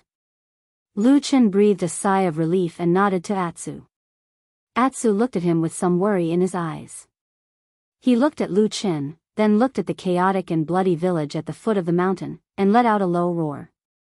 Lu Chen also frowned. He stood next to Atsu and looked down. Then, he said softly, "The situation doesn't seem right, it's too strange." At this moment, the situation in the barbarian village was indeed getting more and more strange. The barbarians seemed to have gone completely crazy. They rushed forward and fought with the black-robed men. They bit, kicked, and smashed them. They did everything they could. Even if they were injured by the black-robed men's weapons, or had their fingers or arms chopped off, these barbarians did not seem to feel any pain. They still roared and rushed towards their enemies. The black-robed men who wanted to rush and kill the old priest found that they were not only blocked by these crazy barbarians, but were also gradually forced to retreat. They were getting further and further away from the old priest. This was originally a one-sided battle, but the barbarians had turned the tables. The scales of victory and defeat were about to be reversed. But right at this moment, someone suddenly sneered from within the crowd, and then someone suddenly flew up and flashed into midair. After a long howl, sword light rose explosively, and it shockingly transformed into a myriad of azure sword lights that slashed down with an imposing manner. In an instant, there was a loud bang on the ground. 3 or 4 barbarians bore the brunt of the attack, and fell to the ground. Blood sprayed out like a fountain. It was Qian Ji Xian Qing sword. In the air, the black-robed man shouted in a deep voice, "Gather." His voice was like the sound of thunder, rumbling out. After a moment, all the black-robed men simultaneously gathered towards his side. Along the way, they supported each other. 1 merged into 2, 2 merged into 3. The black-robed men quickly changed from their original scattered state to a situation where they gathered together. At the same time, as the black-robed man in the air continued to shout out orders, the black-robed men stood in their respective positions and quickly formed a battle formation. With this, the situation immediately changed. The black-robed men quickly stabilized their footing. Under the battle formation, they no longer had to worry about the threat behind them. They focused on the outside and soon blocked those crazy barbarians. In the distance, Lu Chen, who was standing on the mountainside and watching from afar, his face tightened. His eyes revealed a somewhat dignified look. He said in a low voice, "Powerful." Atsu raised his head and looked at him. He seemed to be somewhat puzzled. In this battle of life and death, the black-robed assassins of the human race were originally the party with the highest cultivation. They had an overwhelming advantage over the barbarians. Although no one knew what kind of strange magic the old shaman had used during this period of time and caused the battle to reverse, but after the black-robed men formed their formation, once they stabilized their footing, the situation immediately became clear. No matter how ferocious and crazy the barbarians were, and how fearless they could not force the black-robed men to take a step back. Instead, under the various kinds of sharp sword lights, blood flowed like a tide. One by one, the barbarians began to fall to the ground and die. The situation, in the end, did not deviate from the normal range. The strange magic of these barbarians, in the end, did not go against the natural order. The old shaman held the black wooden block in his arms. His face was ferocious, and his eyes were bleeding. But a trace of despair and sorrow finally appeared on his face. Suddenly, he let out a desolate roar, as if with the last of his life force. A mouthful of blood sprayed from his mouth, and directly onto the black wooden block. The dark totem suddenly shone brightly, and a strong and strange force descended from the sky, crashing down and shrouding the village. On the mountainside, Lu Chen's body suddenly shook. He staggered and fell to the ground. From his body, at this moment, black flames suddenly burst out, and directly turned him into a flaming man.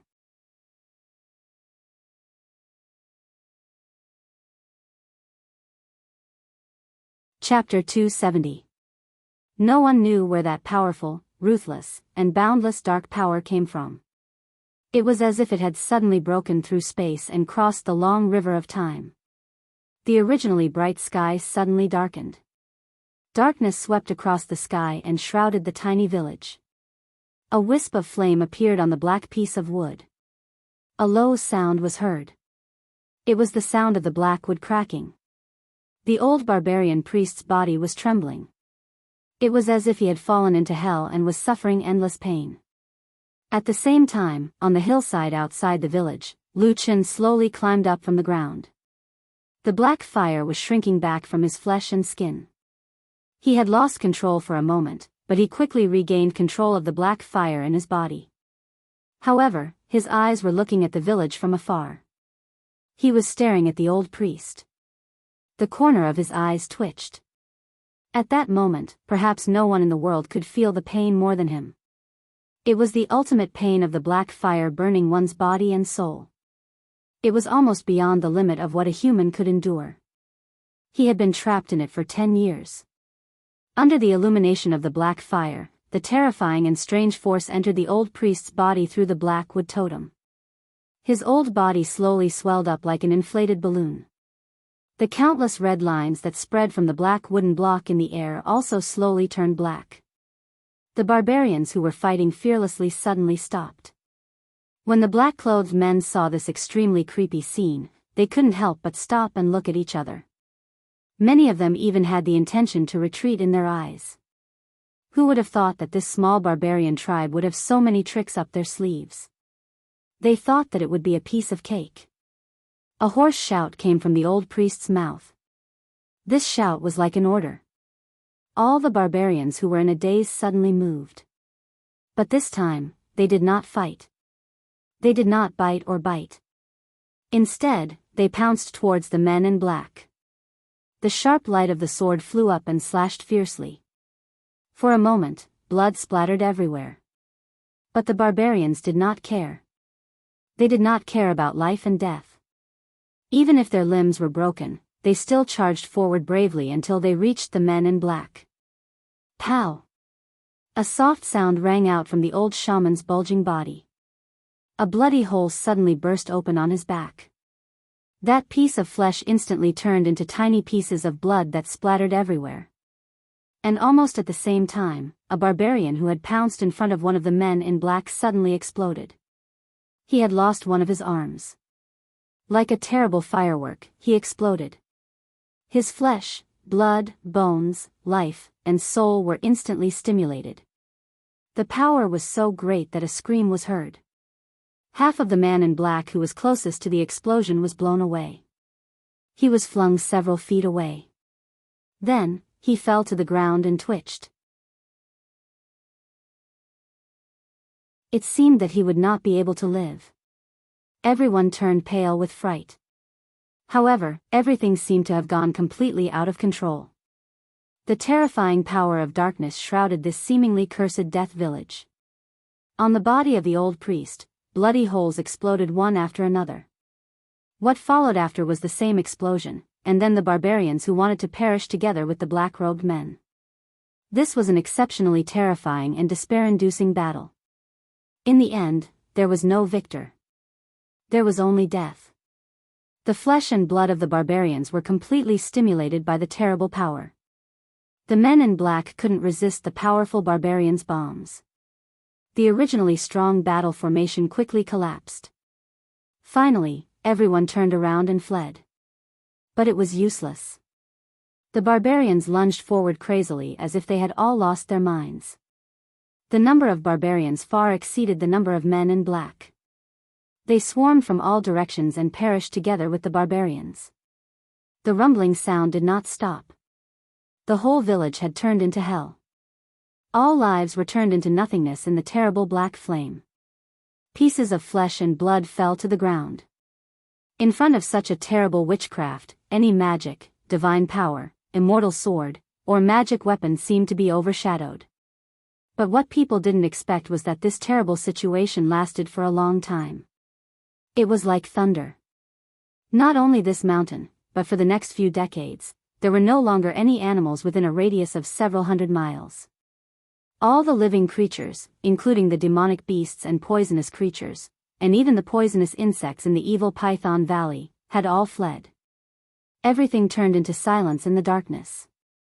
It was not until the sun reappeared and the darkness slowly receded that the village was revealed from the darkness. There was a suffocating smell of blood in the air. Looking from afar, it seemed as if there were no living people left.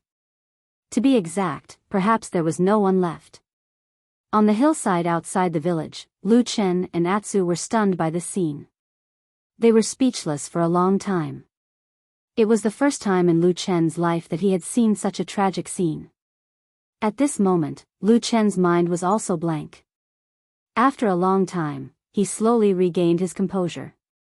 He looked at the village below and struggled for a moment. Then, he lowered his head and said to Atsu, "You stay here, don't go over." Atsu nodded obediently and took 2 steps back. It seemed that he had no choice but to go over. Lu Chen sighed, turned around and walked down the hill. He hadn't even walked into the village when the dense smell of blood caused Lu Chen to have no choice but to hold his breath, whereas after he entered the village, the scene of a slaughterhouse of blood and flesh almost caused someone with a heart of stone like him to be unable to endure it. As far as the eye could see, there were almost no complete bodies left. Even those who died the earliest had their corpses destroyed by the aftermath of the tragic self-destruction. Lu Chen's face was a little pale, but his rationality was still strong. After pausing for a moment, he found his target and walked over. At the center of the village, the old shaman was lying on the ground next to the pile of stones that had been dyed red with blood.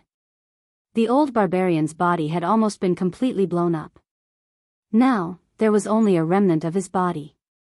The black wood was still in front of his chest. At this moment, it had also been broken into pieces and was beyond recognition. Lu Chen looked at the black wood in shock. He thought to himself, could it be that this thing was destroyed? He squatted down and was about to pick it up to take a closer look. Suddenly, the old shaman opened his eyes. Lu Chen was taken aback. But then, he realized that the eyes of the barbarian priest had returned to normal. They were no longer blood red in color. Instead, his eyes looked exactly like a human's, and he was staring at Lu Chen. An inexplicable heartbeat suddenly sounded in Lu Chen's ears. The power of the black fire suddenly became restless. A strange black light flashed in the deepest part of his eyes. The old shaman's lips moved. After a moment, a voice suddenly sounded in Lu Chen's ears. "Child, the god of fire has chosen you."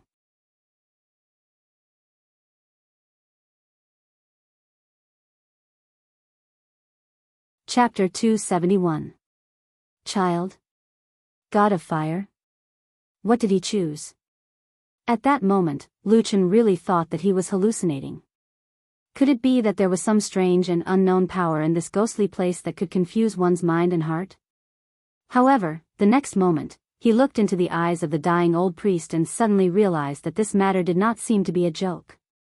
Although the old priest's eyes were a little dim, but he had been staring at him, not letting go. In that gaze, there was surprise, sadness, anger, but more than that, there was joy and hope. Yes, the eyes of this old man who was about to die were actually filled with hope. His cracked lips moved, but no sound came out. Not even a hoarse whimper could be heard. Lu Chen's gaze shifted downwards, and then he frowned slightly.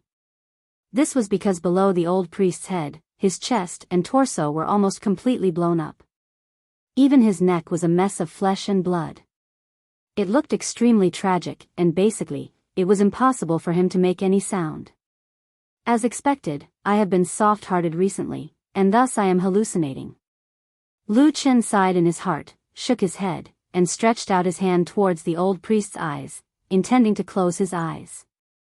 However, at this moment, suddenly, another voice called out in his ear, "Child." Lu Chen's hand instantly stiffened, and then he slowly stepped back, once again avoiding the old priest's gaze. The old priest was now staring at Lu Chen. Lu Chen had encountered many strange things in his life, but at this moment, he still felt a chill in his heart. He stared at the old shaman's eyes that seemed to be on the verge of death but refused to die. He asked in a low voice, "You called me?" The old priest's eyes slowly closed, and then opened again. Lu Chen's pupils abruptly shrank, his eyes flashed and suddenly looked down, sweeping across the remains of the old priest. After a moment, he suddenly stretched out his hand and with a crashing sound, the piece of black wood that was originally on the old priest's chest but had already broken into pieces, suddenly turned into a dozen pieces of wood and fell down, at the same time revealing another half of an old wooden staff that was originally hidden in the black wood. It looked like a very ancient wooden staff. For some reason, one end was broken, and the remaining half was covered in cracks. The wood was like ancient bronze, as if it had experienced millions of years of erosion. The only arm of the old priest that was still in good condition was tightly gripping the wooden staff. A faintly discernible and extremely weak spiritual power seemed to be emanating from the wooden staff. Lu Chen fell silent. After a while, he shifted his gaze away from the ancient wooden staff and looked at the old priest again. The old priest was also looking at him. His gaze was still complicated, but it was clearly filled with hope. Lu Chen suddenly shook his head and said, "Are you confused?" The old priest did not speak, or perhaps he could not speak at all. He only stared blankly at Lu Chen. But at the same time, that voice suddenly sounded in Lu Chen's ears, "The god of fire chose. What is the god of fire?" Lu Chen's face was cold. "I don't know what god is this, and I don't believe that there is a god in this world. You have the holy fire, you are the son of the god of fire." That voice seemed to completely ignore his response. It still spoke in an indifferent and flat tone. Lu Chen was about to refute, but suddenly realized that the other party did not seem to have any intention to argue with him. He was still talking to himself and said, "Take this fire staff, send it back to the southern wasteland holy altar, combine it with the other half of the staff, return to the god of fire." When it came to the last few words, there was an obvious tremor in the voice for the first time. It seemed that he was excited at this time. And at the same time, Lu Chen looked at the old priest's expression. His face was like a lamp that had run out of oil.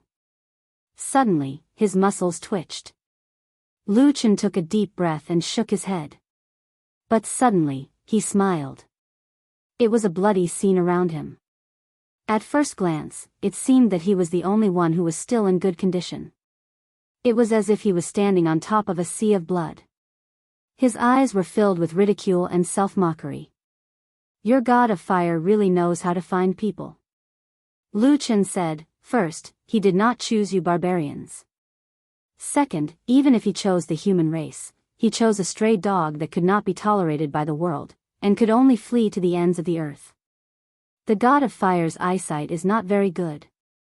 Lu Chen looked at the dying old man and said. Then, he emphasized the last few words. The light in the old priest's eyes gradually dimmed. Even his pupils were slowly enlarging. But after the half of the ancient wooden staff flashed slightly, the voice once again sounded in Lu Chen's ears. Because of this, the god of fire chose you.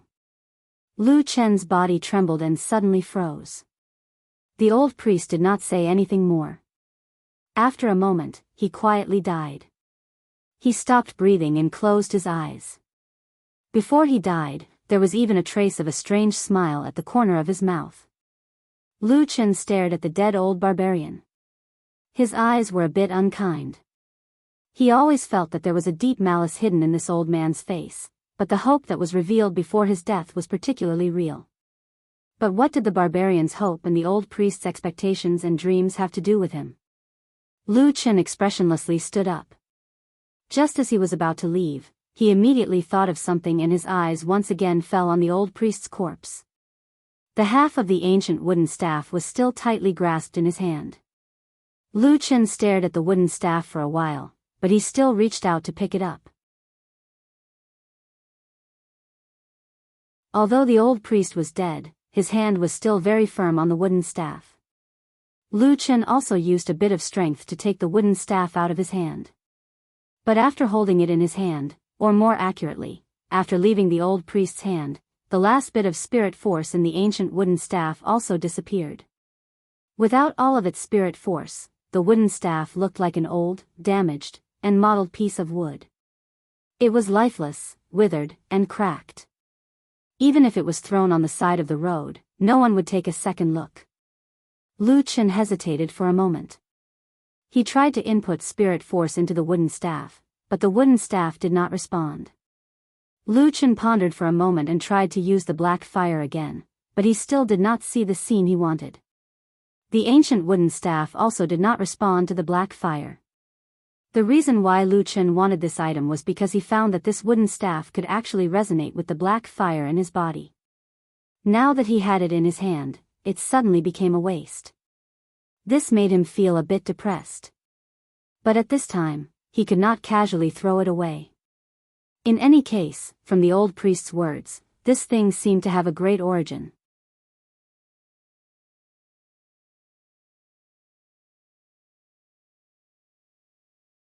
Chapter 272. Lu Chen turned around and walked back the way he came. Along the way, he turned his head to look at the place where the battle was the fiercest and cruelest. Those black-clothed men who were ambushed by the self-destructing barbarians and perished together with the barbarians didn't even have a single intact corpse. This unremarkable small tribe had inexplicably become the graveyard of dozens of extremely powerful cultivators. Perhaps no one would have thought of this outcome, even Lu Chen didn't think of this ending. However, even though the scene was extremely horrifying, Lu Chen didn't feel too guilty. Since a long time ago, when those black-clothed men were unwilling to let him go, the faintly discernible affection they had for each other in the past had already vanished into thin air. However, when he walked back to the mountain forest and occasionally turned his head to look into the distance, he suddenly discovered that along the way, there were already 2 additional bloody footprints on the path. It was a ghastly sight. Atsu was still waiting for him at the same place. After meeting up with them, Lu Chen thought for a moment and tried to place the wooden staff in front of Atsu. Atsu moved closer and sniffed a few times, then raised its head and looked at Lu Chen blankly. Obviously, it didn't find anything and didn't know what Lu Chen's intention was. Lu Chen sighed, shook his head and put away the wooden staff. He casually wiped his chest, and the wooden staff disappeared into thin air. This was the mysterious tree hole that he directly threw into the seed. When he had time in the future, he would carefully explore the secret of this wooden staff. However, perhaps this thing was already completely useless, Lu Chen thought in his heart. A man and a dog quickly left the mountain ridge. During this time, Lu Chen changed his clothes from head to toe. Because there were no longer these killers chasing after him, it was obvious that Lu Chen felt a lot more relaxed. This also made his mood a lot better. However, although those black-clothed men were almost all killed because of the accident, the uncomfortable feeling was still there. It was just that it wasn't as serious as before. After leaving the mountain ridge, Lu Chen hesitated, but in the end, he still decided not to turn back. He still continued to flee south according to the route he had originally thought of. In this world, outside of the devil cult, there was almost no one who understood the madness of the devil cult better than him. Outside of the true immortal alliance, there was also almost no one who understood the strength of the floating cloud service better than him. Although those black-clothed men were powerful, even if they all died, it would not be a serious blow to the Floating Clouds office, a shadowy organization that perfected Lord Tianlan had single-handedly created. If they didn't have this kind of foundation, the Fuyan division wouldn't have been able to occupy the main hall of such a huge organization like the True Immortal Union for so many years, and also fight to the death with the Three Realms Devil Cult, which had thousands of years of inheritance in the shadows. Lu Chen didn't want to fight against the terrifying power hidden in the shadows of Fuyunji. He also didn't have any thoughts of dying rather than surrendering. Therefore, he easily made the decision to continue fleeing. After making the decision, the next step was much easier. After all, it was only the word escape. The closest route was to pass through the evil Python Valley at the foot of the mountain. If he continued heading south, he would almost reach the Longchuan River. After passing through the Longchuan, he would probably be able to truly escape from the damned and terrifying devil cult and Fuyunji's double pursuit. Lu Chen brought Atsu all the way down the mountain ridge. He didn't stop for long and walked towards the evil Python Valley. From afar, a pungent stench wafted through the air. Atsu let out a low growl as the hair on his neck stood up. He looked extremely vigilant. Lu Chen also frowned. However, he still brought Atsu and stepped into the evil Python Valley, which was filled with danger at every corner. The evil Python Valley was actually a long and narrow valley sandwiched between several tall and majestic mountain ranges. Because of the tall mountains, this valley never saw the sun all year round. In addition, there was a lot of rain. So after a long time, this valley became extremely gloomy and humid. Under the thick green and moist leaves everywhere, countless snakes and poisonous creatures were bred. Among them, there were all kinds of poisonous snakes. After Lu Chen and Atsu walked into this valley, although it was daytime, the valley was still a little dim.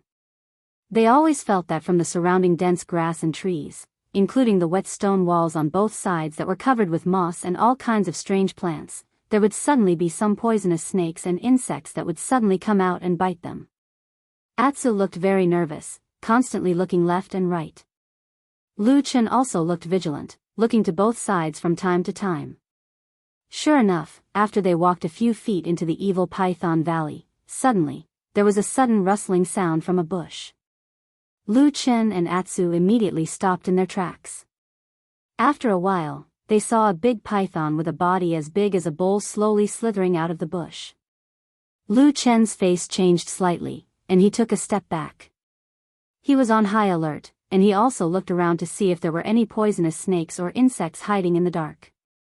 As for Atsu, it let out a deep roar at the big python, revealing its two fangs, and made a ferocious face, as if it was going to pounce on the big python and tear it into pieces in the next moment.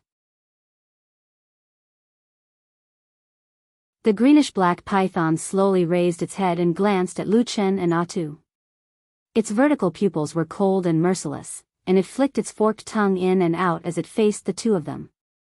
Atsu roared twice, and it was about to move forward, but it was suddenly stopped by Lu Chen. Lu Chen looked at the big python with rapt attention, and he said in a low voice, "Wait a minute." This big python seemed to have half of its body hidden in the bush, but just its upper body that was exposed was already big enough, and it was obviously an adult python. Lu Chen wasn't afraid of such a monster, but he was worried about something else. After all, this was the evil Python Valley, and it was unknown how many snakes and insects lived here. If they made a big noise, there was no telling how many snakes and insects would be attracted, and it would be really difficult to deal with them at that time. Sure enough, after Lu Chen stopped Atsu, which was showing hostility and was eager to attack, the big python didn't immediately launch an attack. It stared at Lu Chen for the last time, and suddenly turned its head, but it slithered away, and soon disappeared into the bush on the other side. Watching the big python leave, Lu Chen breathed a sigh of relief, and then he reached out his hand to pat Atsu's head, and said, "Let's go." At this time, Atsu looked a little disappointed, and it seemed to be a little dissatisfied with the big python leaving just now. It roared twice in that direction, and then continued to walk forward with Lu Chen. However, as they went deeper, they gradually discovered something strange. In this valley where poisonous insects gathered, it seemed that many poisonous insects had come out today, even though many of them should be hiding in their nests and sleeping at this time according to their habits. And what was even more strange was that these poisonous insects didn't have any intention to attack Lu Chen and Atsu. At most, they just confronted each other out of instinct, and after Lu Chen restrained himself and showed that he was not hostile, these originally bloodthirsty poisonous insects actually left this place one after another. Who would have thought that this originally dangerous path would be abnormally smooth for them?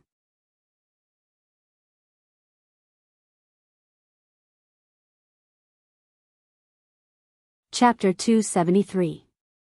The further they walked, the more eerie and frightening this damp and gloomy evil Python Valley became. However, strangely, not a single one of those poisonous snakes and insects that should be causing great trouble for Lu Chen and Atsu jumped out to attack them. Moreover, from what they could see, some of the snakes and insects that appeared abnormally left in the same direction, as if they had sensed that something bad was about to happen. The direction that they were escaping to was the direction that Lu Chen and Atsu had come from. Lu Chen could not help but turn his head to take a look. He only saw that the road behind him was completely quiet and he could not see anything strange. Moreover, he recalled that along the way, he did not see anything that could affect the evil Python Valley. Moreover, it seemed like the impact was so great. Perhaps, it was only something that happened in that barbarian tribe? No matter how Lu Chen pondered, the only possibility was the tragic massacre that occurred in the barbarian tribe not long ago. When he thought of this, a thought involuntarily came to his mind. He used his hand to touch his chest, where the ancient fire god's staff was quietly lying in that mysterious tree hole. After musing for a moment, Lu Chen called out to Atsu and quickened his pace. No matter how one put it, the situation in the evil Python Valley seemed a little strange. It was best to leave as soon as possible. Otherwise, even though those poisonous snakes and insects did not have any intention of attacking them, who could guarantee that those bloodthirsty and savage demonic beasts would not go berserk in the next moment? However, as they walked, Lu Chen could not help but shake his head as he thought about the journey over the past few days. He felt a little emotional. After escaping from the snake-overgrown forest, he had been fleeing south. Originally, he thought that the two most difficult and dangerous places along the way would be the Rat Hill Mountain and the evil Python Valley. Who knew that in the end, these two places seemed to be the easiest to pass through? On the other hand, his experience in that unassuming barbarian tribe on that small mountain was a soul-stirring experience. As he walked, Lu Chen's footsteps gradually slowed down. The feeling of being pricked appeared again, as if there was a pair of cold eyes staring at him from behind. Lu Chen's expression changed. Initially, he thought that this feeling was due to his keen intuition when he was being chased by the powerful Floating Clouds Division assassins. However, almost all of those assassins had died in the barbarian tribe on the small mountain ridge. In other words, the person who was spying on him in the dark was still following him like a maggot in his tarsal bone. What kind of enemy was this? A trace of solemnity flashed across Lu Chen's eyes.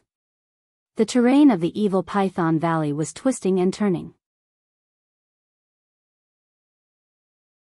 Even if there were no dangerous snakes or insects obstructing the way, it would still take a day to walk. When they were halfway there, they saw all kinds of strange phenomena along the way. This made Lu Chen completely certain that the strange behavior of the snakes, insects, and poisonous creatures in the evil Python Valley was indeed a mass migration. They were all leaving this dangerous valley that they had lived in for many years. This strange phenomenon became even more obvious when Lu Chen tried to take out the half of the fire god's staff. Almost all the snakes and insects immediately sped up and fled, as if they were especially afraid of the half of the fire god's staff, which looked so old and withered that it would soon turn into ashes. None of the poisonous creatures dared to go near Lu Chen and Atsu. This gave people the illusion that they were gods when they walked in this famous dangerous valley. However, this unexpected surprise did not last long. Because when Lu Chen and Atsu were about to walk out of the evil Python Valley, they were once again ambushed. This time, it was also a group of black-clothed men. However, what was different from the previous batch was that they were real evil cult assassins. Faced with Lu Qin, this new batch of assassins were clearly much more agitated. When they saw Lu Chen's figure, their murderous aura covered the sky and covered the earth. Without any unnecessary words, they directly charged over while shouting. Lu Chen and Atsu fought and retreated as they fled towards the south with all their might. At the same time, he laughed bitterly in his heart. According to his original plan, although it would be troublesome for him to pass through these two incomparably dangerous places, the Rat Hill Mountain and the Evil Python Valley were more useful in hindering their pursuers. Who knew that with this series of strange changes, although the path was easier to walk, the pursuers' speed was much faster than expected. In terms of fighting ability, this batch of evil cult assassins was much weaker than the Fuyunji people before them. Their valiance was also far inferior. However, the evil cult side was more ferocious and crazy. Under the bone-deep hatred, once they found Lu Chen, it would be a fight to the death. This caused great trouble for Lu Chen's escape route. Along the way, when the sky darkened, Lu Chen led Atsu out of the Evil Python Valley. Behind him, there were 7 to 8 corpses. However, his body, which had almost recovered, had many new wounds. Until late at night, under the cover of the darkness and a series of treacherous methods, Lu Chen finally managed to shake off those maniacal assassins. However, the road ahead was boundless and the night was deep. Lu Chen did not feel happy at all. He knew in his heart that after dawn the next day, those evil cult assassins would definitely continue to pursue him. And as time passed, the number of evil cult assassins who wanted to kill him would definitely increase. Until he exhausted all his energy and strength, that would be the time of his miserable death. Probably, they would not leave him with a whole corpse. Lu Chen thought to himself as he dragged his bleeding body and ran for his life in the darkness. Even a moment to catch his breath seemed like a luxury. Perhaps it was because he had seen too much blood these few days, or maybe it was because he had just fought for a long time. His injuries had numbed his brain. Right now Lu Chen's mind was somewhat blank. His only instinct was probably to get away from the threat behind him and run forward with all his might. His target was the Longchuan River. As long as he passed through there, he should be free. Or perhaps, he would just die there. His original intuition turned from sharp to dull and then to numb, including the vigilance that had been hidden in his heart finally relaxed involuntarily. That late at night, Lu Chen finally paid the price. He saw a ray of light suddenly lit up from the darkness. That was a sword light. That sword light, bright and vigorous, full of vigor, full of spirit and energy, wonderful to the peak, a sword directly pierced the vital point. Before he could react, his flesh and blood had already split open, his bones were broken, directly pierced into the side of Lu Chen's ribs, a sword pierced into his chest and he had no strength to evade. At that moment he suddenly understood, the most dangerous poisonous snake had never left, but had an appalling patience, waiting until he was at his weakest and then with one sword attack, wounded the enemy. Seeing that he was about to be pierced by the sword and die on the spot, suddenly, a black shadow rushed over from the side, made a furious roar and pounced on Lu Chen. However, the sword light was so intense that it didn't retreat at all. The remaining sword light swept past, and Atu's roar instantly turned into a mournful wail. Blood splattered everywhere, and he fell beside Lu Chen.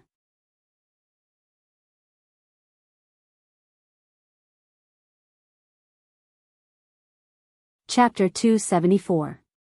Lu Chen covered the wound under his ribs with his hand, but blood still gushed out from between his fingers. He gasped for breath and felt dizzy, but he quickly gritted his teeth to stay awake.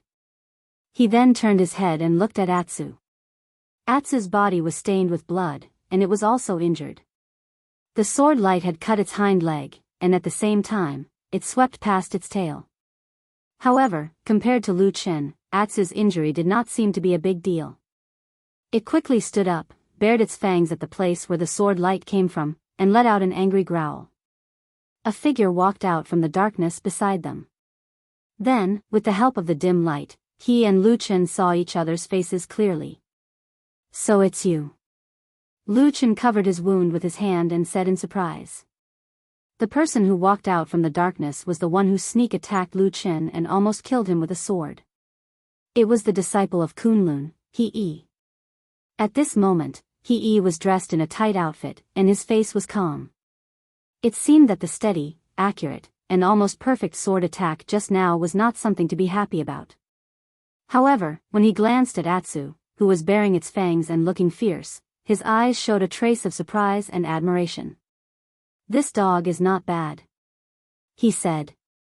Lu Chen coughed a few times, and only felt that there was a burst of cold in his body. It was probably because too much blood had flowed from the wound under his ribs, and the heat in his body had been taken away. He raised his head and looked at He. He did not scold him, nor did he beg for mercy. Instead, he asked, "When did you target me?" He also didn't seem to have any intention of making a move immediately. It was just that it was unknown whether he was toying with Lu Chen like a cat chasing a mouse, or whether he was actually somewhat fearful of this person. He said, "It's been many days. In fact, when you were at the snake forest, I had already found you." Lu Chen nodded, thinking that his intuition would not lie to him. He stared at him and suddenly asked, "Who exactly are you?" Lu Chen sneered and said, "You've chased me for so long and spent so much effort, yet you still don't know who I am? Even if I were to die, it would be too unjust." He shook his head and said, "At first I thought you are only a devil cult evildoer, who sneaked into our Kunlun party to be a spy. No matter how high your position is, no matter how deep your cultivation is, I will think of a way to kill you. When I return, I will be able to give an explanation to Tian Longjinjuan, the senior, and that will be enough. But along the way, I realized." "Give Tianlon an explanation?" Lu Chen suddenly interrupted him. His expression suddenly turned cold and strange. "What explanation? Did he send you here to kill me?"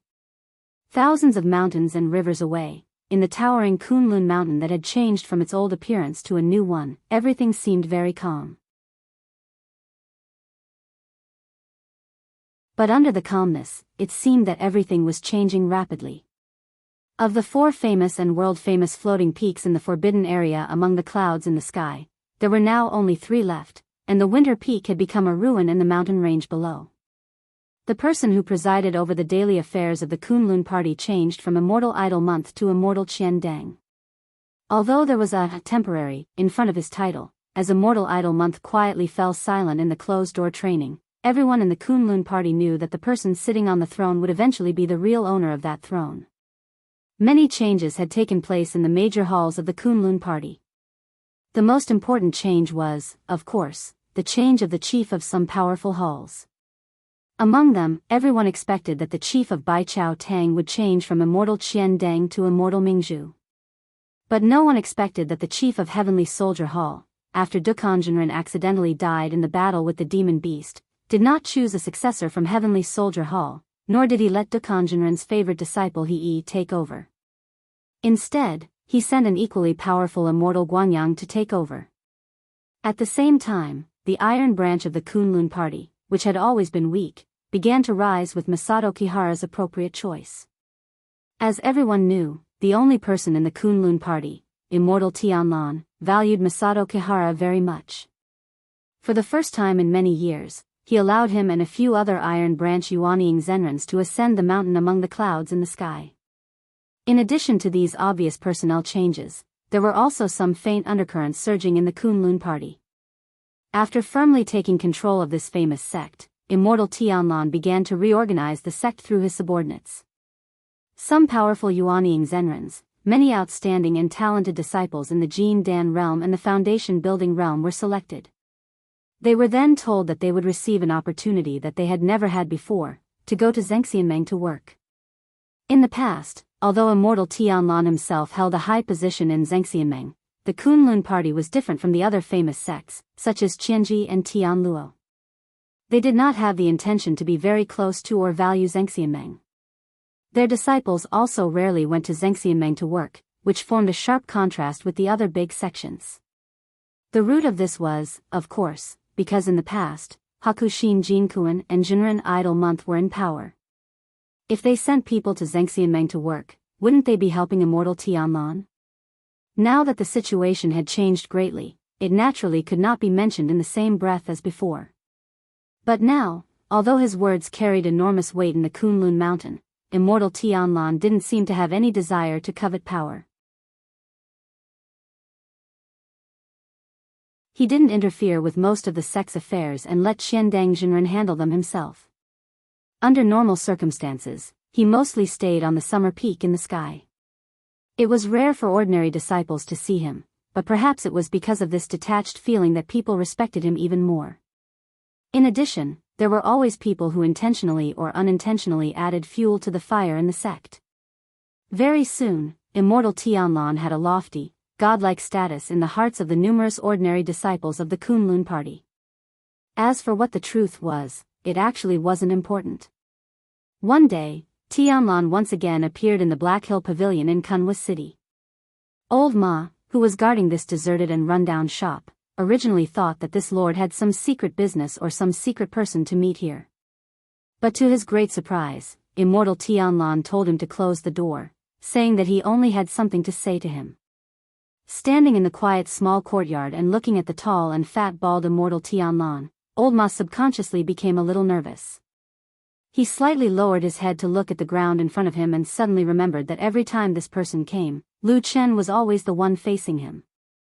So, every time this person came, did Lu Chen also have this kind of apprehension in his heart? Immortal Tianlan didn't carefully observe Old Ma.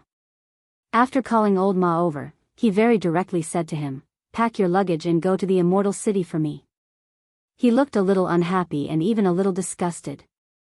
Something probably happened in Fuyunji.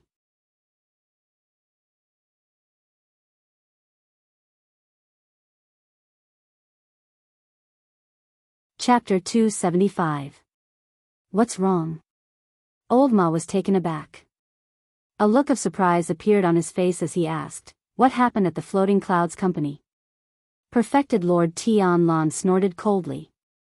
Shuang sent a message saying that after she returned to the immortal city, the people who went to the land of chaos have yet to return. Old Ma shuddered. "I remember that when Shuang came that day, she was here. You personally told her to bring everyone back." Perfected Lord Tianlan did not speak and only looked at him indifferently. Old Ma suddenly felt a chill in his heart. "You're suspicious of Shuang?" Perfected Lord Tianlan frowned slightly. After a moment of silence, he said, "Not really. She's been doing well all these years and has not made any mistakes. However, this concerns Lu Chen's life and death. I believe you're the only one who wouldn't lie to me about this." Old Ma nodded silently. However, a hint of worry quickly appeared on his face. "If those people don't return from the land of chaos," Perfected Lord Tianlan said coldly, "Shuang sent those people over to track and monitor Lu Chen. If they don't return, there are only two reasons. 1. Something happened to those people and they were all wiped out.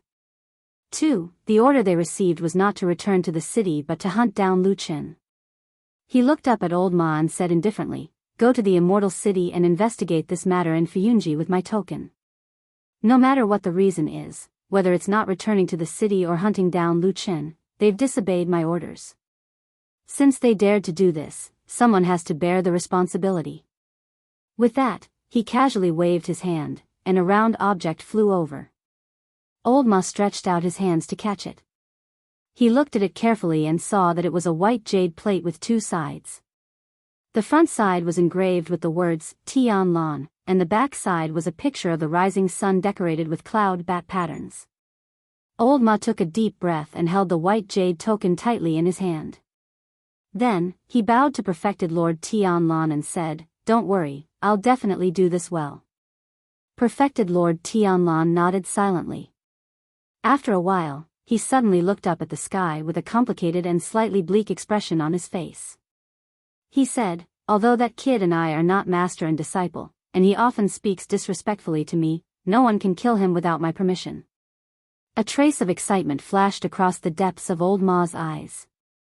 He bowed and said, "Yes, I understand. Go ahead." Perfected Lord Tianlan waved his hand and closed his eyes. "Who sent me here to kill you? Is it important?" He held the sword that was dripping with blood and stood a few feet away from the seriously injured Lu Chen. He looked at this enemy with interest and said, "What I'm curious about is why you suddenly asked such a question." He smiled and gestured to the sky with his hand. Then, he said calmly, "The perfected Lord Tianlan we're talking about is a person of virtue and prestige. He's famous in the world. He's like an immortal. Not to mention a lowly devil cult evildoer like you, even a gene dance stage cultivator like me, who is regarded as a genius by others, may not be worthy of his attention." But when you said that, He Yi's gaze fell on Lu Chen's face.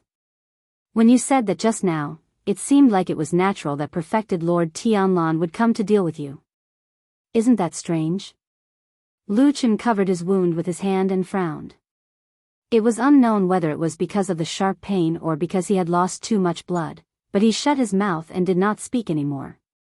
"So, I'm very curious. What kind of person are you?"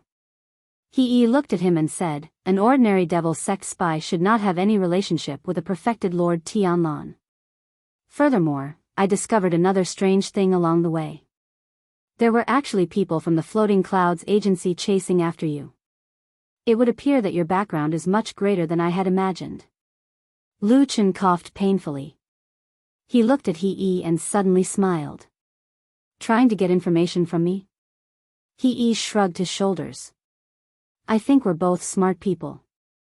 There's no need to talk nonsense. Tell me clearly and I'll give you a quick death. Isn't that convenient for both of us?"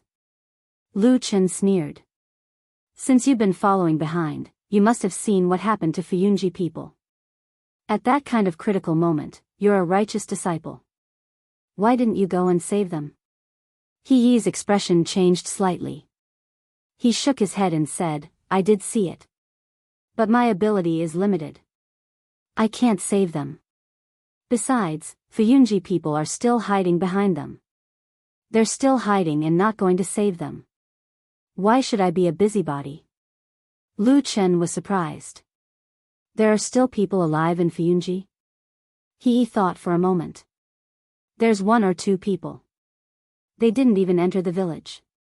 Of course they're fine." As he spoke, he waved his hand, looking like he did not want to continue this topic. He said, "But this has nothing to do with me.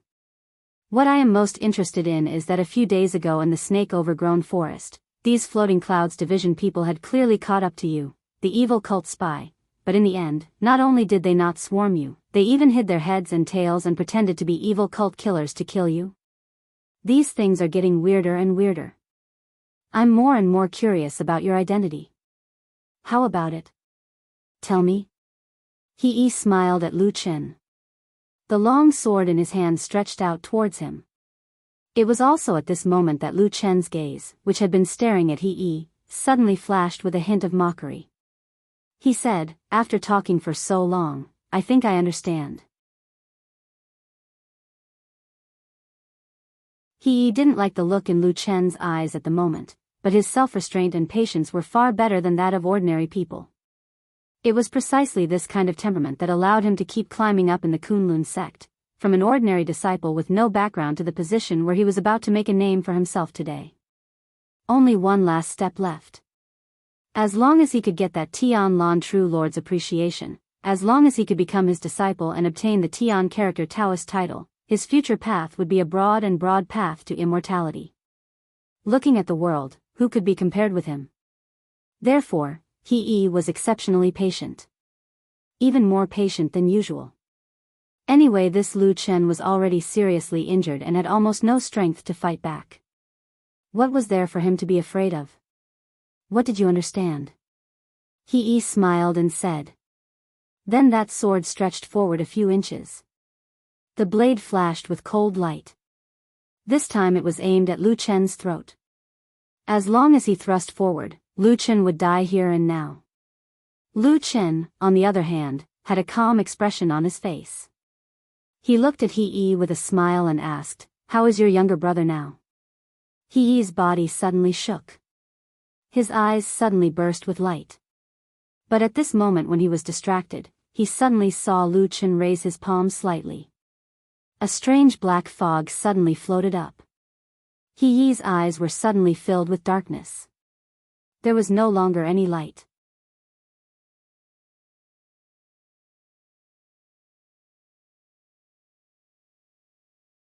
Chapter 276. Nowadays, the evil sect, which was regarded as a scourge by the world, was actually called the Holy Sect of the Three Realms. Some of the smaller sects did not know much about the history of their ancestors and mistakenly called it the Holy Sect of the Three Realms. According to the ancient books and textual research passed down by the evil sect, the so-called three realms corresponded to heaven, earth and man, referring to the three realms of immortal, man and ghost. But what was the truth and whether there was any basis for this statement? There were different opinions. The people of the evil sect firmly believed in this and took it as their highest goal to welcome the true God to descend to the world and unify the three realms. But the people of the righteous often scoffed at this because in history, other than those illusory ancient myths, there had never been any evidence to prove the existence of the immortal realm and ghost realm. And in order to break the boundaries and invite the true God, the followers of the holy sect of the three realms often indulged in all kinds of unimaginable and exaggerated actions that crossed the boundaries. Moving mountains and filling the seas were all small matters, and there were many cases of people being plunged into misery and suffering. This was what the people of the righteous couldn't tolerate. Even if they didn't talk about the principles of enforcing justice on behalf of heaven, if your sect messed around and caused the world to be in chaos, causing mountains to collapse and the earth to crack and causing heavy casualties, then how could the people of the righteous live? So, the world rose up and attacked them. The holy sect of the three realms was also a powerful sect. If there was a disagreement, they would start fighting. Even if they were to become enemies with the whole world, they wouldn't even bat an eye. Perhaps in the hearts of those fanatical believers, this was also the training of the true God? But faith was faith. No matter how fanatical and powerful you were, you definitely couldn't beat everyone in the world who was angry and resentful. So the result of the continuous war was that the holy sect became the evil sect and became a street rat that everyone wanted to beat up. In order to survive, the evil sect had to keep up with the times and kept a low profile for many years. Then, there were many evil and crooked things. Then, following the long and seemingly endless battle with the righteous, these strange and evil techniques became more and more powerful. When Lu Chen was in the evil sect, because of his noble and important status, he knew a lot of secrets and learned a lot of such sinister and evil skills. In fact, he had occasionally wondered if he was really born to do bad things. Otherwise, how could he learn all these crooked things so easily? For example, many years later today, the ink sand he used on He Yi was one of the most sinister methods of the devil cult. The black mist had appeared out of nowhere with a menacing momentum, instantly blocking He Yi's path. He Yi was shocked and instinctively took a step back, but he immediately came to his senses.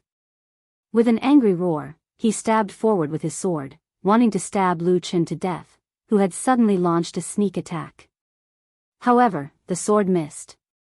Presumably, after creating the black fog, Lu Chen directly flipped over and left. He Yi was just about to make a move to leave the black fog and see where Lu Chen was. But suddenly, his eyes felt a sudden pain and tears involuntarily flowed down. At the same time, his eyes seemed to be stabbed by a knife. For a moment, he was in unbearable pain. He Yi was shocked. His heart was shaken. The eyes were an important part of the body and extremely weak. Even if Jean Dan Fryer had tempered his body, the eyes were also one of the weakest parts. He did not dare to hesitate and retreated a few steps. At the same time, he closed his eyes and shook his left sleeve to disperse the fog. The spiritual sword in his right hand swept in front of him, guarding against Lu Chen's sneak attack. But he obviously thought too much. Lu Chen did not have the intention to hit him when he was down. A series of low growls were heard. He hugged Atsu and one man and one dog immediately fled. He cursed and retreated a few steps back. At this moment, there was no more black fog around his eyes. He immediately sat down and circulated his power to expel the poison. After all, he was the powerful Jean Dan Fryer. He Yi's body was already far stronger than ordinary people. The black fog's poisonous gas could not cause too much harm to him. In fact, this was only an insidious little trick of the evil sect. It might be effective against ordinary cultivators, but against experts above the level of Jean Dan, it could only be used to disgust them. After about half a moment, he jumped up. But on his originally handsome face, there were more than a dozen black spots around his eyes. He looked really scary. He was caught off guard and actually fell for such a sinister little trick. It really made him unable to restrain his anger. He let out an angry roar that soared into the sky. He was unwilling to let the matter rest and directly chased into the distance. That night, he caught up with Lu Chen several times. But every time, Lu Chen would use some kind of more insidious tricks and spells. Some of them were really unimaginable and made He suffer a few times. But He soon discovered that these seemingly frightening and insidious tricks actually had limited effect on him.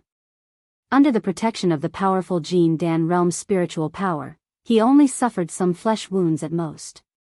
But even so, as the number of times he suffered losses increased, he also became angrier. He hated Lu Chen more and more, and his attacks became fiercer and fiercer. However, every time when he caught up with Lu Chen, he would restrain himself from killing him in the middle of each fight. Because he wanted to capture this evil cult spy with an unusually mysterious background and interrogate him properly to find out what secrets he had and what relationship he had with true Lord Tianlan. And most importantly, why did he suddenly mention He Gang? Could it be that his brother's death had something to do with this person? Thinking of this, he felt as if his internal organs were on fire and his eyes were about to spit fire. Lu Chen and Atsu fled with all their might. But they were seriously injured, and he was a man with a solid foundation. The distance between them was getting shorter and shorter, and Lu Chen's escape methods were almost exhausted. Then, at a certain moment, they and he, who was chasing closely behind, suddenly heard a deep and vigorous sound of water. It was as if a giant dragon was roaring in front of them, striding across the vast wilderness of the chaotic land. Dragon River. Dragon River. The boundary river that separated the dangerous and unpredictable central region of the chaotic land from the outer region. After struggling for a long time, Lu Chen, who was exhausted, could only helplessly lie on Atsu's back and let it charge forward. Speaking of which, Atsu's endurance and speed were on full display during this escape. It was terrifying to the point that it did not seem tired at all. The only reason why Lu Chen was able to survive until now, other than those little tricks that were becoming less effective, was because of Atsu. But at this moment, when the sound of water grew louder and louder, Atsu suddenly stomped on the ground and stopped in its tracks. Its momentum was so strong that it almost threw Lu Chen off its back. Lu Chen raised his head tiredly and his expression changed slightly. He didn't know when, but they had actually run to the top of a cliff. Below their feet was a precipice that was several hundred feet high, and below them was the Dragon Creek River. They had escaped into a hopeless situation. Just as Atsu was about to turn around, they heard a long laugh. A figure descended from the sky and blocked their only way out. It was he, whose eyes were filled with strange black dots. He stood in front of them with a sword in his hand and looked at them with a murderous look.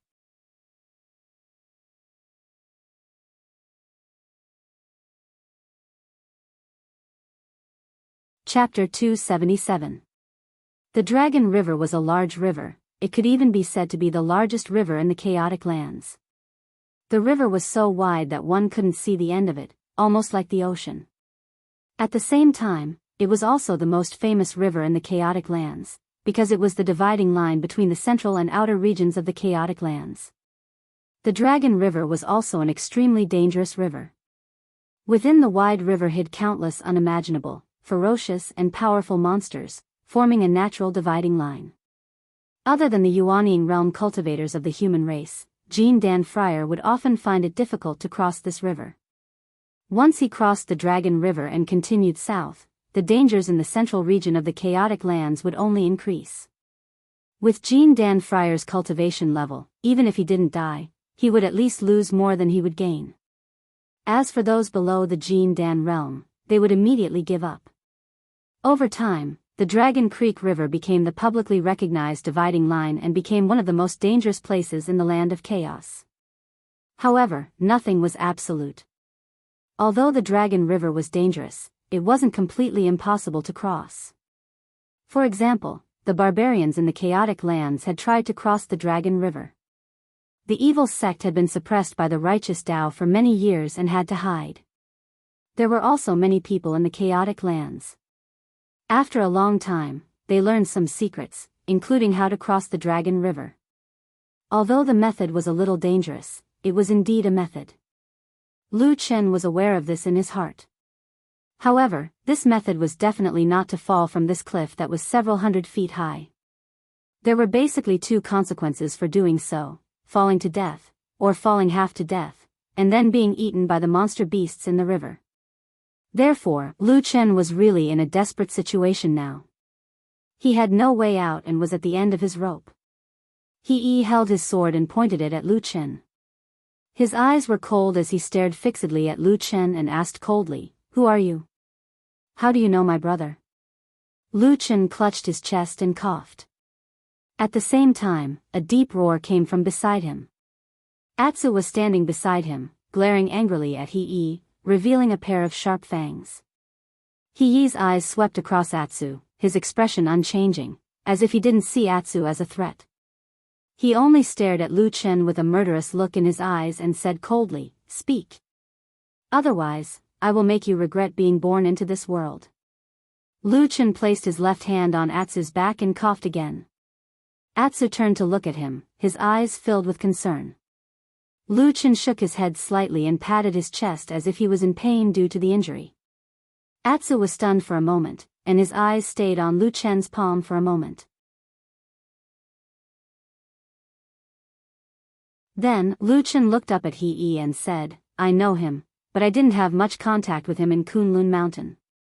He frowned and his eyes softened a little, but he was still a little alert. He sneered and said, "Then why did you mention him?" "To run for my life." Lu Chen said without hesitation, "As long as I can distract you for a moment, that's enough." He was silent. He looked at Lu Chen with a murderous look in his eyes, but he thought of the day his brother died. He saw the bloody handwriting under his brother's badly mutilated body. That dark red word was like a needle, a thorn, instantly piercing He's heart, reminding him of that morning when he saw his only family member, his only brother, die in that courtyard. The dead could not be resurrected. Death meant eternal separation. No matter how many regrets there were, they could not make up for it. He felt that he owed his brother, Gang, a lot. He should have taken good care of him and made him a talent. He had been obsessed with the path of immortality all his life and had no distracting thoughts. He only hoped that Gang could marry a wife or find a Taoist companion in the future so that the He family could continue its lineage. However, all of this eventually turned into smoke and dissipated. He thought silently, but raised the long sword in his hand. With a hint of a sneer, he stretched it towards Lu Chen and said, "What other tricks do you have? Just use them." Lu Chen did not move. He only smiled bitterly and said, "Forget it, I'll take it as you've won." He sneered, but a hint of smugness flashed across his eyes. This was not because he had finally defeated Lu Chen, but because he thought of the extremely powerful perfected Lord of the Divine Transformation Realm in the Kunlun Mountain thousands of miles away. If he could bring this person's head back to the Kunlun Mountain and present it to perfected Lord Tianlan, he would definitely be extremely happy. A perfected Lord's disciple, a Taoist title with the Tian character. Just thinking about these things was enough to make He's blood boil, and he yearned for them endlessly. Therefore, he decided not to delay any further. He looked at Lu Chen coldly and said, "I'll ask you one last time. Who exactly are you, and what's your relationship with perfected Lord Tianlan?" "What's my relationship with that damn Baldy?" Lu Chen grimaced and said with some pain, then he took a step back and said, "But I'm also very curious. Why don't you care about the others, and only target an insignificant person like me?" He's face darkened and he said, "I'm the one asking you, not the other way around. If you..." Before he finished speaking, he suddenly saw Lu Chen raise one of his palms again from the corner of his eye, and a familiar black gas surged out again. He immediately flipped and retreated a few feet as if it was a conditioned reflex. At the same time, he sneered and said, "Insignificant tricks. Do you still want to harm me again?" This time, his voice suddenly came to a screeching halt. The reason was that Lu Chen had suddenly used a movement to force him back, but he didn't use any sinister methods like ink sand. Instead, he just silently turned around, and then rushed out with large strides. There was a cliff ahead. Behind him, He Yi's expression suddenly changed. With a roar, he rushed forward and reached out to grab Lu Chen's back at the same time. However, Lu Chen had used all his strength in this movement, and his speed was extremely fast. Just a moment before He Yi's palm could grab him, Lu Chen had abruptly jumped off the cliff that was several hundred meters high. The wind was piercingly cold and the waves were wild. The huge Dragon River was just below him, and it was getting closer and closer at a rapid speed. Everything seemed to be coming to an end. He Yi, who was standing on the cliff, was shocked. Suddenly, a gust of wind rose beside him. It was the huge black wolf that had directly rushed out of the cliff and fell in the direction where Lu Chen had fallen. In midair, Atsu quickly caught up with Lu Chen. Lu Chen gritted his teeth and suddenly turned around to hug Atsu. After a while, their bodies became smaller and smaller, turning into a black dot that was almost invisible. In the end, with a loud bang, they fell directly into the most dangerous river in the land of chaos, the Dragon River, creating a huge splash. On the cliff, He Yi was stunned, sword in hand. His face was blank and puzzled, but after a while, he snorted and turned around to walk back.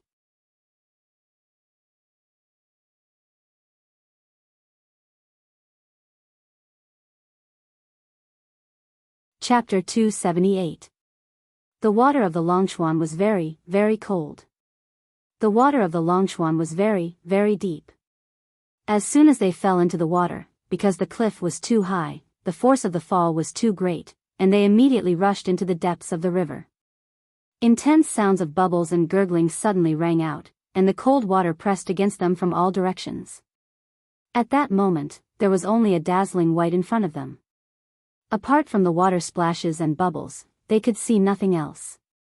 But Lu Chen's hand was still tightly holding onto Atsu, holding on to this companion who would not leave him even in the face of death. After rushing down the river for an unknown distance, as the buoyancy of the water increased, the momentum quickly decreased, and Lu Chen and Atsu's bodies finally slowed down. But then, a powerful undercurrent suddenly rolled up in the depths of the river, directly wrapping their bodies together and rushing forward. Lu Chen and Atsu's bodies were involuntarily drifting with the current. In fact, jumping from such a high place into the water, the recoil force was also terrifying. Atsu's body was in a better state, and its body was extraordinarily tough. But the impact that Lu Chen received was even more severe. He was dizzy, his chest was stuffy, and he was seeing stars. He almost fainted again. Fortunately, he was tough and strong, and he knew that this was a matter of life and death, and he must not lose his mind, so he tried his best to stay awake. But in the depths of such a terrible river, being wrapped by countless undercurrents, the power was so strong that he could not do much. At this moment, suddenly, Atsu, who was hugging Lu Chen's body tightly, suddenly raised its head, and its eyes were filled with fear, as if it was suddenly nervous and excited. Lu Chen immediately felt that Atsu's body was strange, because almost all of its muscles seemed to have tightened in an instant. A gigantic shadow appeared from the depths of the Dragon River, and began to rapidly approach them. Before the shadow could even reach them, the water current from that direction was like a raging tide, causing Lu Chen and Atsu to tumble a few times in the water. The sound of rolling and crashing water began to ring out fiercely, and the whole underwater world began to churn crazily. Suddenly, a large school of arm-sized fish rushed over from another direction, and the sharp teeth in the water were like incomparably sharp blades, rushing towards the flesh and blood in the water. More shadows appeared, wave after wave, wave after wave. The whole calm Longchuan River seemed to be boiling, and countless terrible creatures swarmed over. They were bloodthirsty, crazy, and ferocious. Even before they rushed over, some of the ferocious creatures directly pounced on them. The big fish ate the small fish, and the monsters killed the big fish. Blood flowed and dyed the river red. Above their heads, below their feet, in all directions, under this terrible and deep river, countless ferocious creatures looked around, and there was only despair left. Lu Chen did not hesitate anymore. He hugged Atsu tightly with one hand, and pressed his other hand on his chest.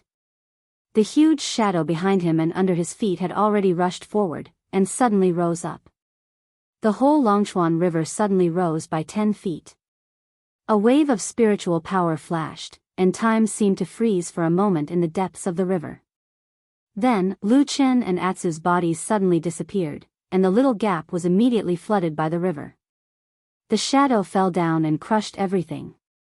All the monster fish instantly scattered, but where the shadow passed, a large number of creatures were directly pulled back by the surging tide, and then disappeared into the depths of the shadow. Blood flowed and floated in the river, and then quickly thinned and disappeared. Everything became quiet again, and everything returned to its original state. Only a tiny seed silently appeared in this vast, ocean-like river. It was circled by a wave, knocked away by a passing monster, staggered, and floated down. Suddenly, it was seen by a swimming big fish and swallowed. After a moment, it seemed that the seed was too hard. The big fish shook its body, tilted its head, and spat it out again. Then, it swam away leisurely. A string of bubbles rose from the water, and the seed rolled a few times. Then, it was gradually taken away in the water, and disappeared into the depths. On Mount Kunlun, in the side hall behind the Xingyang Hall of Tiankuan Peak, this was originally a place for the Yuanying stage spiritual masters to meet and discuss matters. Now, it had been temporarily used by perfected Lord Tianlan as a place to meet guests. Of course, with perfected Tianlan's current status, as well as his supreme prestige in the Kunlun sect, no one would say anything about it, not even the acting sect master Qian Deng, who now had great power. As time passed, it was getting longer and longer until the night of the intense changes of the full moon. The situation in the Kunlun party also became clearer and more stable. It seemed that everyone had accepted the current situation. In any case, they couldn't fight against the sect master, so they just accepted it. Otherwise, who would be dissatisfied and shout a few words at the deity transformation stage spiritual master? However, perfected Lord Tianlan usually didn't care too much about the chores in the sect. Most of the time, he let Qian Deng handle things. Most of the time, he was elusive, and it was rare to see him. However, on this day, he appeared behind the Xingyang Hall and met a few people in the side hall. Zhuo Xian brought White Lotus and stood in front of the deity transformation stage spiritual master. Perfected Lord Tianlan looked down and sized up the little girl who looked to be in her early teens.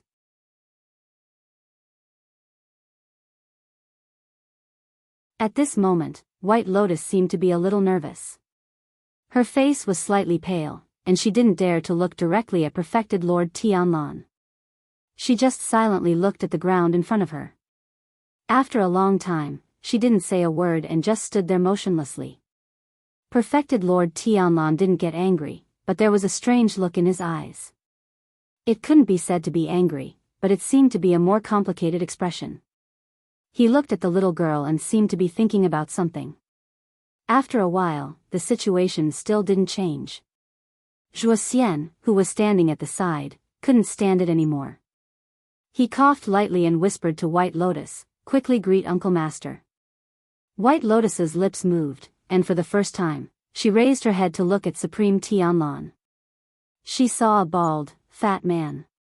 Her lips moved a few times, and then she silently knelt down and kowtowed 3 times on the ground. Perfected Lord Tianlan revealed a faint smile and said, "Why are you kneeling in front of me?" White Lotus lowered her head and knelt on the ground. After a while, she said, "Uncle Master, please spare my life." Perfected Lord Tianlan laughed and said, "You're really a smart child. No wonder I heard that my senior brother liked you the most in his later years. Come, tell me, what does senior brother usually say about me?" White Lotus said, "Do you want to hear the truth or a lie?" Perfected Lord Tianlan smiled and said, "Of course the truth." White Lotus said with an "oh," and said, "When Master was still alive, he told me, second senior brother, and eldest senior brother, that although you're talented and bold, you're too ambitious and want too much. We can't allow you to control the power of Kunlun. Otherwise, the orthodoxy of our Kunlun party that has been passed down for 5,000 years will be destroyed." The side hall instantly fell silent. Zhuo Xian, who was standing at the side, suddenly turned abnormally pale.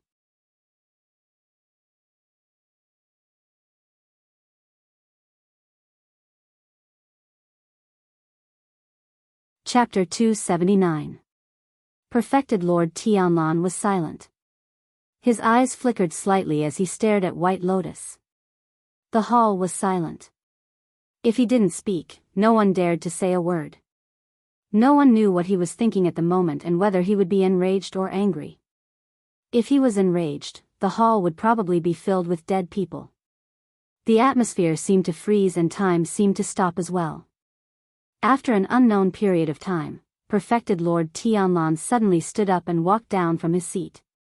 He walked to White Lotus and stared at her for a moment before saying indifferently, "You're quite bold at such a young age. Did my senior brother teach you all this as well?" His fat body just stood there casually.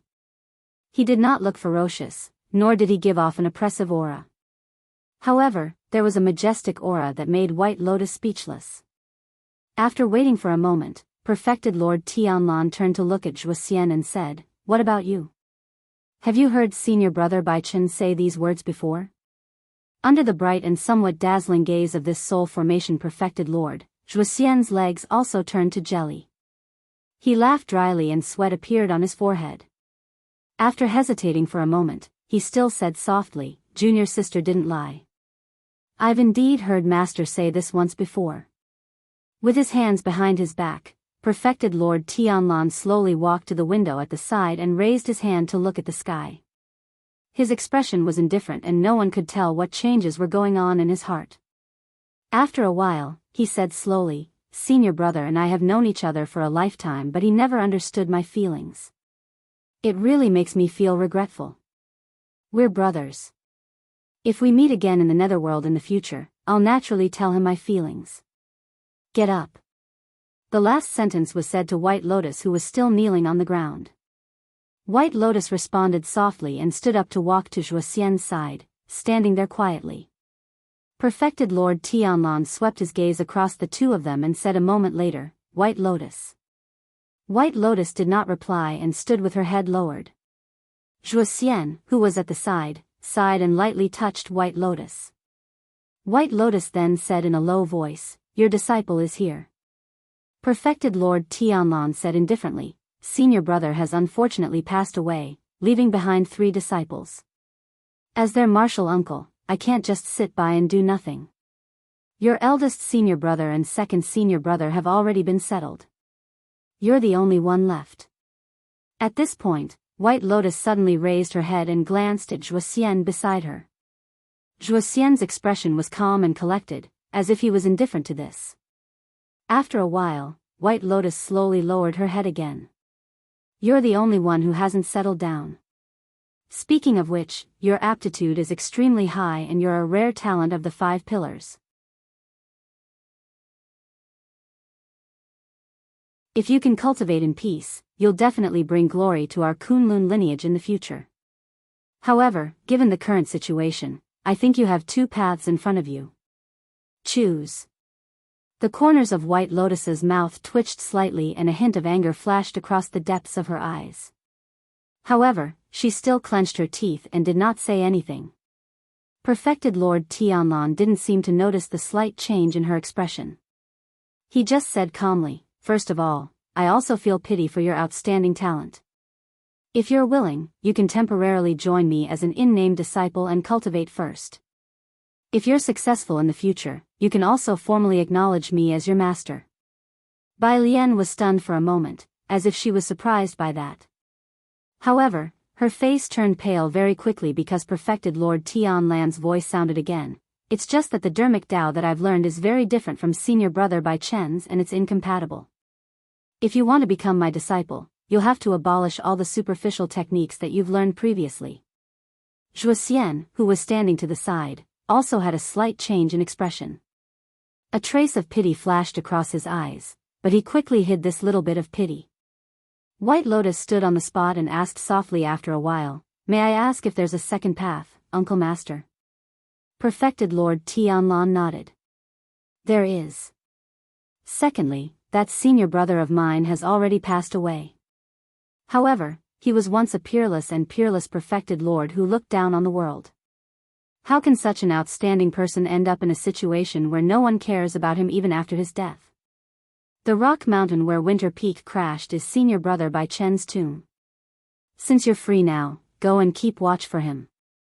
It won't be too late to come and find me when you've thought it through." White Lotus's body trembled slightly. She raised her head and wanted to say something, but she held back and turned to look at Zhuo. Zhuo nodded. "How about this, Uncle Master? Little junior sister has just returned to the mountain after all and is still unaware of some things. Furthermore, she's still young and insensible, so please give her a few more days.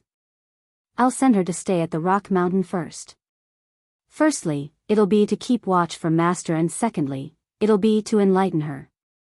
Is that all right?" Perfected Lord Tianlan replied, "Sure." Zhuo bowed deeply to him, then left with White Lotus. White Lotus seemed a little disappointed, but she still followed him obediently in the end. Just as they left, another person happened to walk in as well. It was He. Zhuo and He exchanged glances and nodded slightly before brushing past each other a moment later. Disciple He greets Perfected Lord. When there were only the two of them left in the hall, He walked to the back of Perfected Lord Tianlan, bowed respectfully, and spoke first. Perfected Lord Tianlan glanced at him indifferently before returning to the main seat and sitting down. "You're back. How was your trip to the land of chaos?" He cupped his fists and said with a smile, "I'm glad that I didn't disappoint you. I've specially come to report the good news to you." Perfected Lord Tianlan looked at him quietly. For some reason, the gentleness that had always been on his face suddenly disappeared as he merely nodded. "Oh? Tell me about it. What's the good news?" Disciple entered deep into the chaotic land and pursued for thousands of miles. Finally, at the Dragon River, I blocked the evil cult spy and killed him with my own hands. His corpse fell into the Dragon River. It can be said that he died without a burial place. Perfected Lord Tianlan's pupils constricted slightly as he asked in a deep voice, "You killed that person?" "That's right." He's expression was awe-inspiring, his demeanor unafraid. He said in a clear voice, "These evil people of the devil cult have committed all kinds of evil, bringing disaster to the people of the righteous path of the world. As a disciple of Kunlun sect, it is my duty to enforce justice on behalf of heaven, to eliminate evil and promote good." Perfected Lord Tianlan did not say anything and merely looked at He quietly. Being stared at by him, He felt a little excited in his heart. He took another step forward and said, "Disciple's trip this time is also to prove to you that Disciple is talented enough to take you as a disciple. I will definitely not disappoint you. Even that Tian Daoist name, Disciple, has the confidence to bring glory to you. You want to be my disciple after killing that person and even want the Tian Dao title?" Perfected Lord Tianlan stood up slowly and stared at him. His expression gradually turned complicated as though a strange emotion was lingering in his heart. A faint but intense heartbeat rumbled in a certain quiet corner. "Yes, please grant my wish, Perfected Lord." He knelt on the ground. Perfected Lord Tianlan stood at a high place and looked down at that person. His eyes seemed to be filled with wind, clouds, and lightning.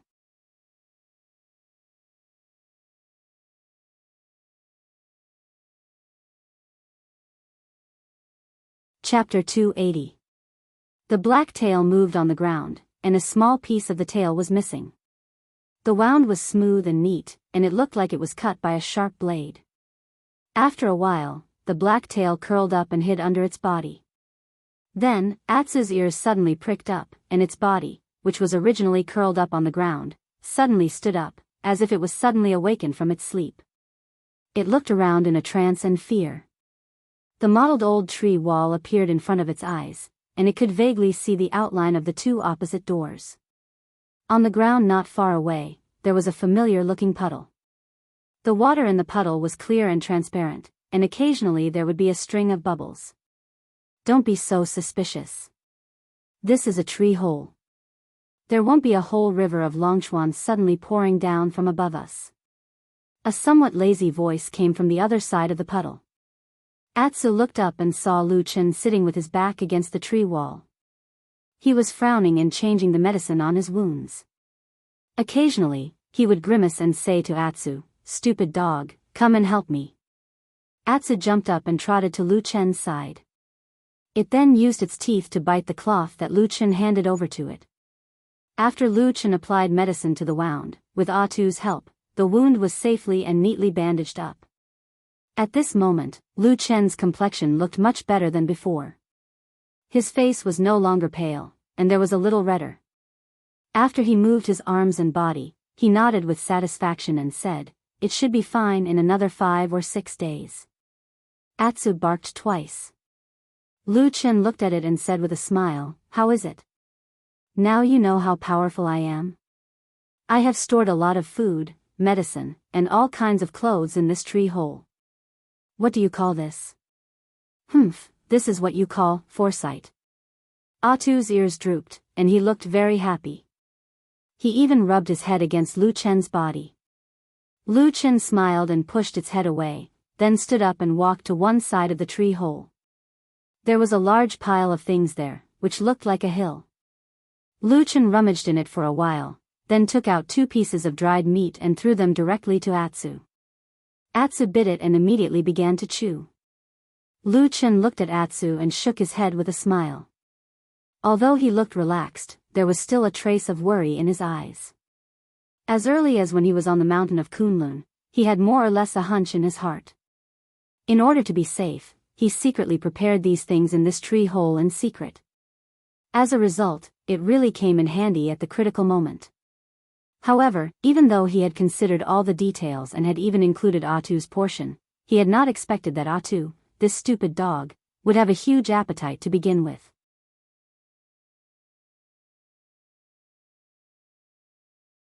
After he had advanced to become a holy beast, this fellow's appetite seemed to have increased by more than 1-fold.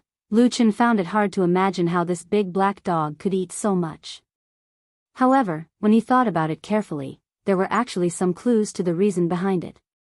When they met again after the night of the full moon, Atsu almost no longer ate ordinary food. Its favorite food was the flesh of monsters full of vitality, and the fresher it was, the more it liked it. However, of course, there was no such condition in this tree hole, so after starving for a while, this stupid dog quickly lost the moral integrity of a holy beast. No matter what it was, as long as it could eat, it would eat with relish. However, the price of this was that its appetite was shockingly huge, and the food it had was rapidly decreasing.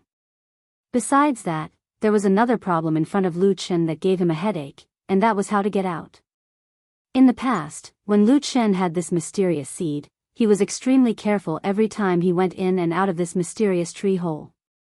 Not only did he have to choose an extremely secluded place, but he also chose to enter in the dead of night, so as to minimize all possible external interference. This was because it was extremely dangerous to go out after entering this tree hole. It was impossible to detect any changes in the outside world, and if someone were to ambush him, it would be extremely dangerous. It was precisely because of this that Lu Chen did not use the seed even though he had encountered a few dangerous moments along the way. It was only after he fell into the Longchuan River that he was forced to hide with Atsu because the river water blocked his line of sight from the shore and there were many monsters swarming towards him from the river. It was really a matter of life and death. Lu Chen had no choice but to hide in the river with Atsu. However, it was easy to come in, but it was very dangerous to go out. At this time, Lu Chen basically knew nothing about the situation outside of the seed. If the seed was currently in the depths of the Longchuan River, the moment it went out, it would immediately be crushed to death by the huge waves. Even if it was not crushed to death, the countless monsters in the river, as long as the seed fell near them, it would basically die. Another example was that the Longchuan River was very long, but no one knew where the river flowed to. They only knew that the river would eventually turn into the depths of the disorienting lands. In other words, when they went out, even if the seed was not in the Longchuan River, it was very likely to be in the more dangerous central region. Once they went out, they might open their eyes and see a monster the size of a mountain slapping them. In short, if they had no other choice but to hide in the tree hole, the situation would be really troublesome when they went out.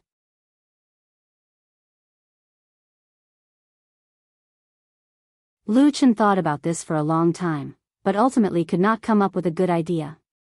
In the end, he could only put these thoughts aside.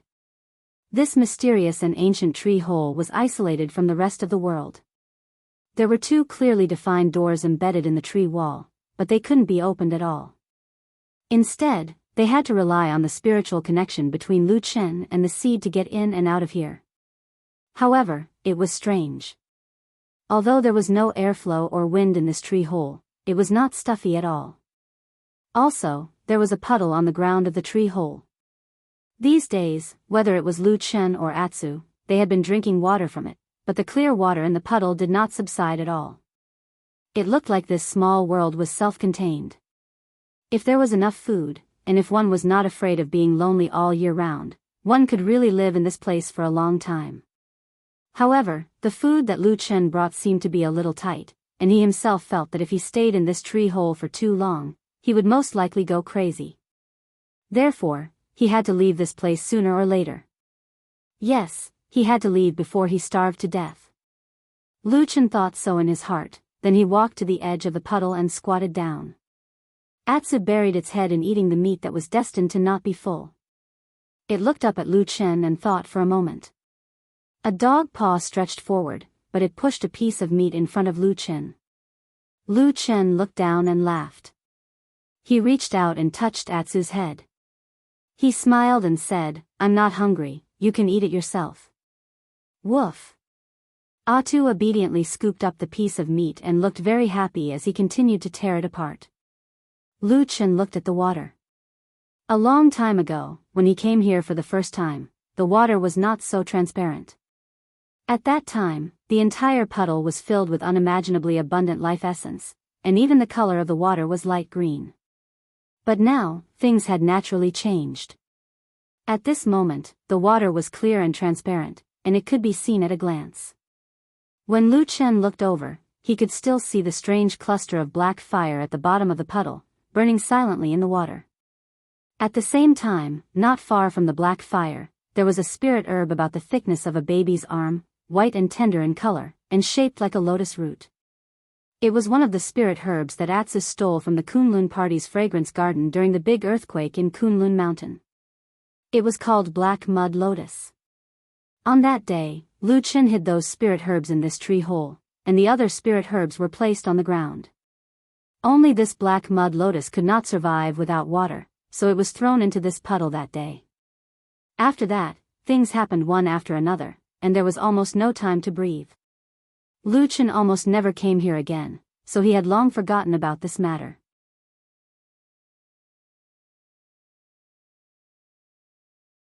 But at this moment, when he looked at this black mud lotus again, Lu Chen suddenly frowned slightly. He felt that there was something strange. It was just separated by a layer of water, but the black mud lotus under the water was somewhat blurry and could not be seen clearly. After he pondered for a moment, he rolled up his sleeves and knelt by the water. Then, he slowly reached his hand into the water, and grabbed the black mud lotus. Atsu, who was eating at the side, also seemed to feel something. After looking over, he also stood up, rolled up his tongue, and walked over to look into the water. This originally quiet tree hole, at this moment, suddenly seemed to be even more silent. There was not even the slightest sound. Only when Lu Chen's hand reached in, the water splashed, and the bubbles rose, making a little crashing sound. The misty green gas slowly flowed on the tree wall, twining in the gaps of the ancient bark. There were also the two doors that had been silent for a long time, as if they were silently staring at the human below. That hand reached into the water, and grabbed downwards. The water rippled and slid, and then a string of bubbles of different sizes rose up. For some reason, the bubbles appeared particularly bright and lustrous. In every spherical bubble, there was a reflection, which was Lu Chen's face. As if thousands of illusions of the world were gathered here. Lu Chen's hand paused for a moment. He stared at these bubbles, and after a moment, he continued to reach downwards. This piece of water began to shake, as if there was a very slight wave, slowly surging. But after a moment, Lu Chen's hand finally touched the surface of the black mud lotus. There was a slippery feeling to the touch, as if it was no different from the feeling when he first obtained this spirit herb. Lu Chen's heart let out a sigh of relief. He raised his arm, and when he was about to stand up with it, suddenly, his body stiffened. The black mud lotus swayed a few times in the water, and the water swayed even more violently, but this spirit herb did not leave the water. Lu Chen coldly looked through the water, and saw that one end of the black mud lotus had unknowingly pierced into the soil under the water, as if it had already taken root. And on the other side, the black fire, not far away, also slowly swayed a few times. You're tuning into the Romantic Tales YouTube channel. Don't forget to subscribe and join us on this journey to catch the most captivating stories.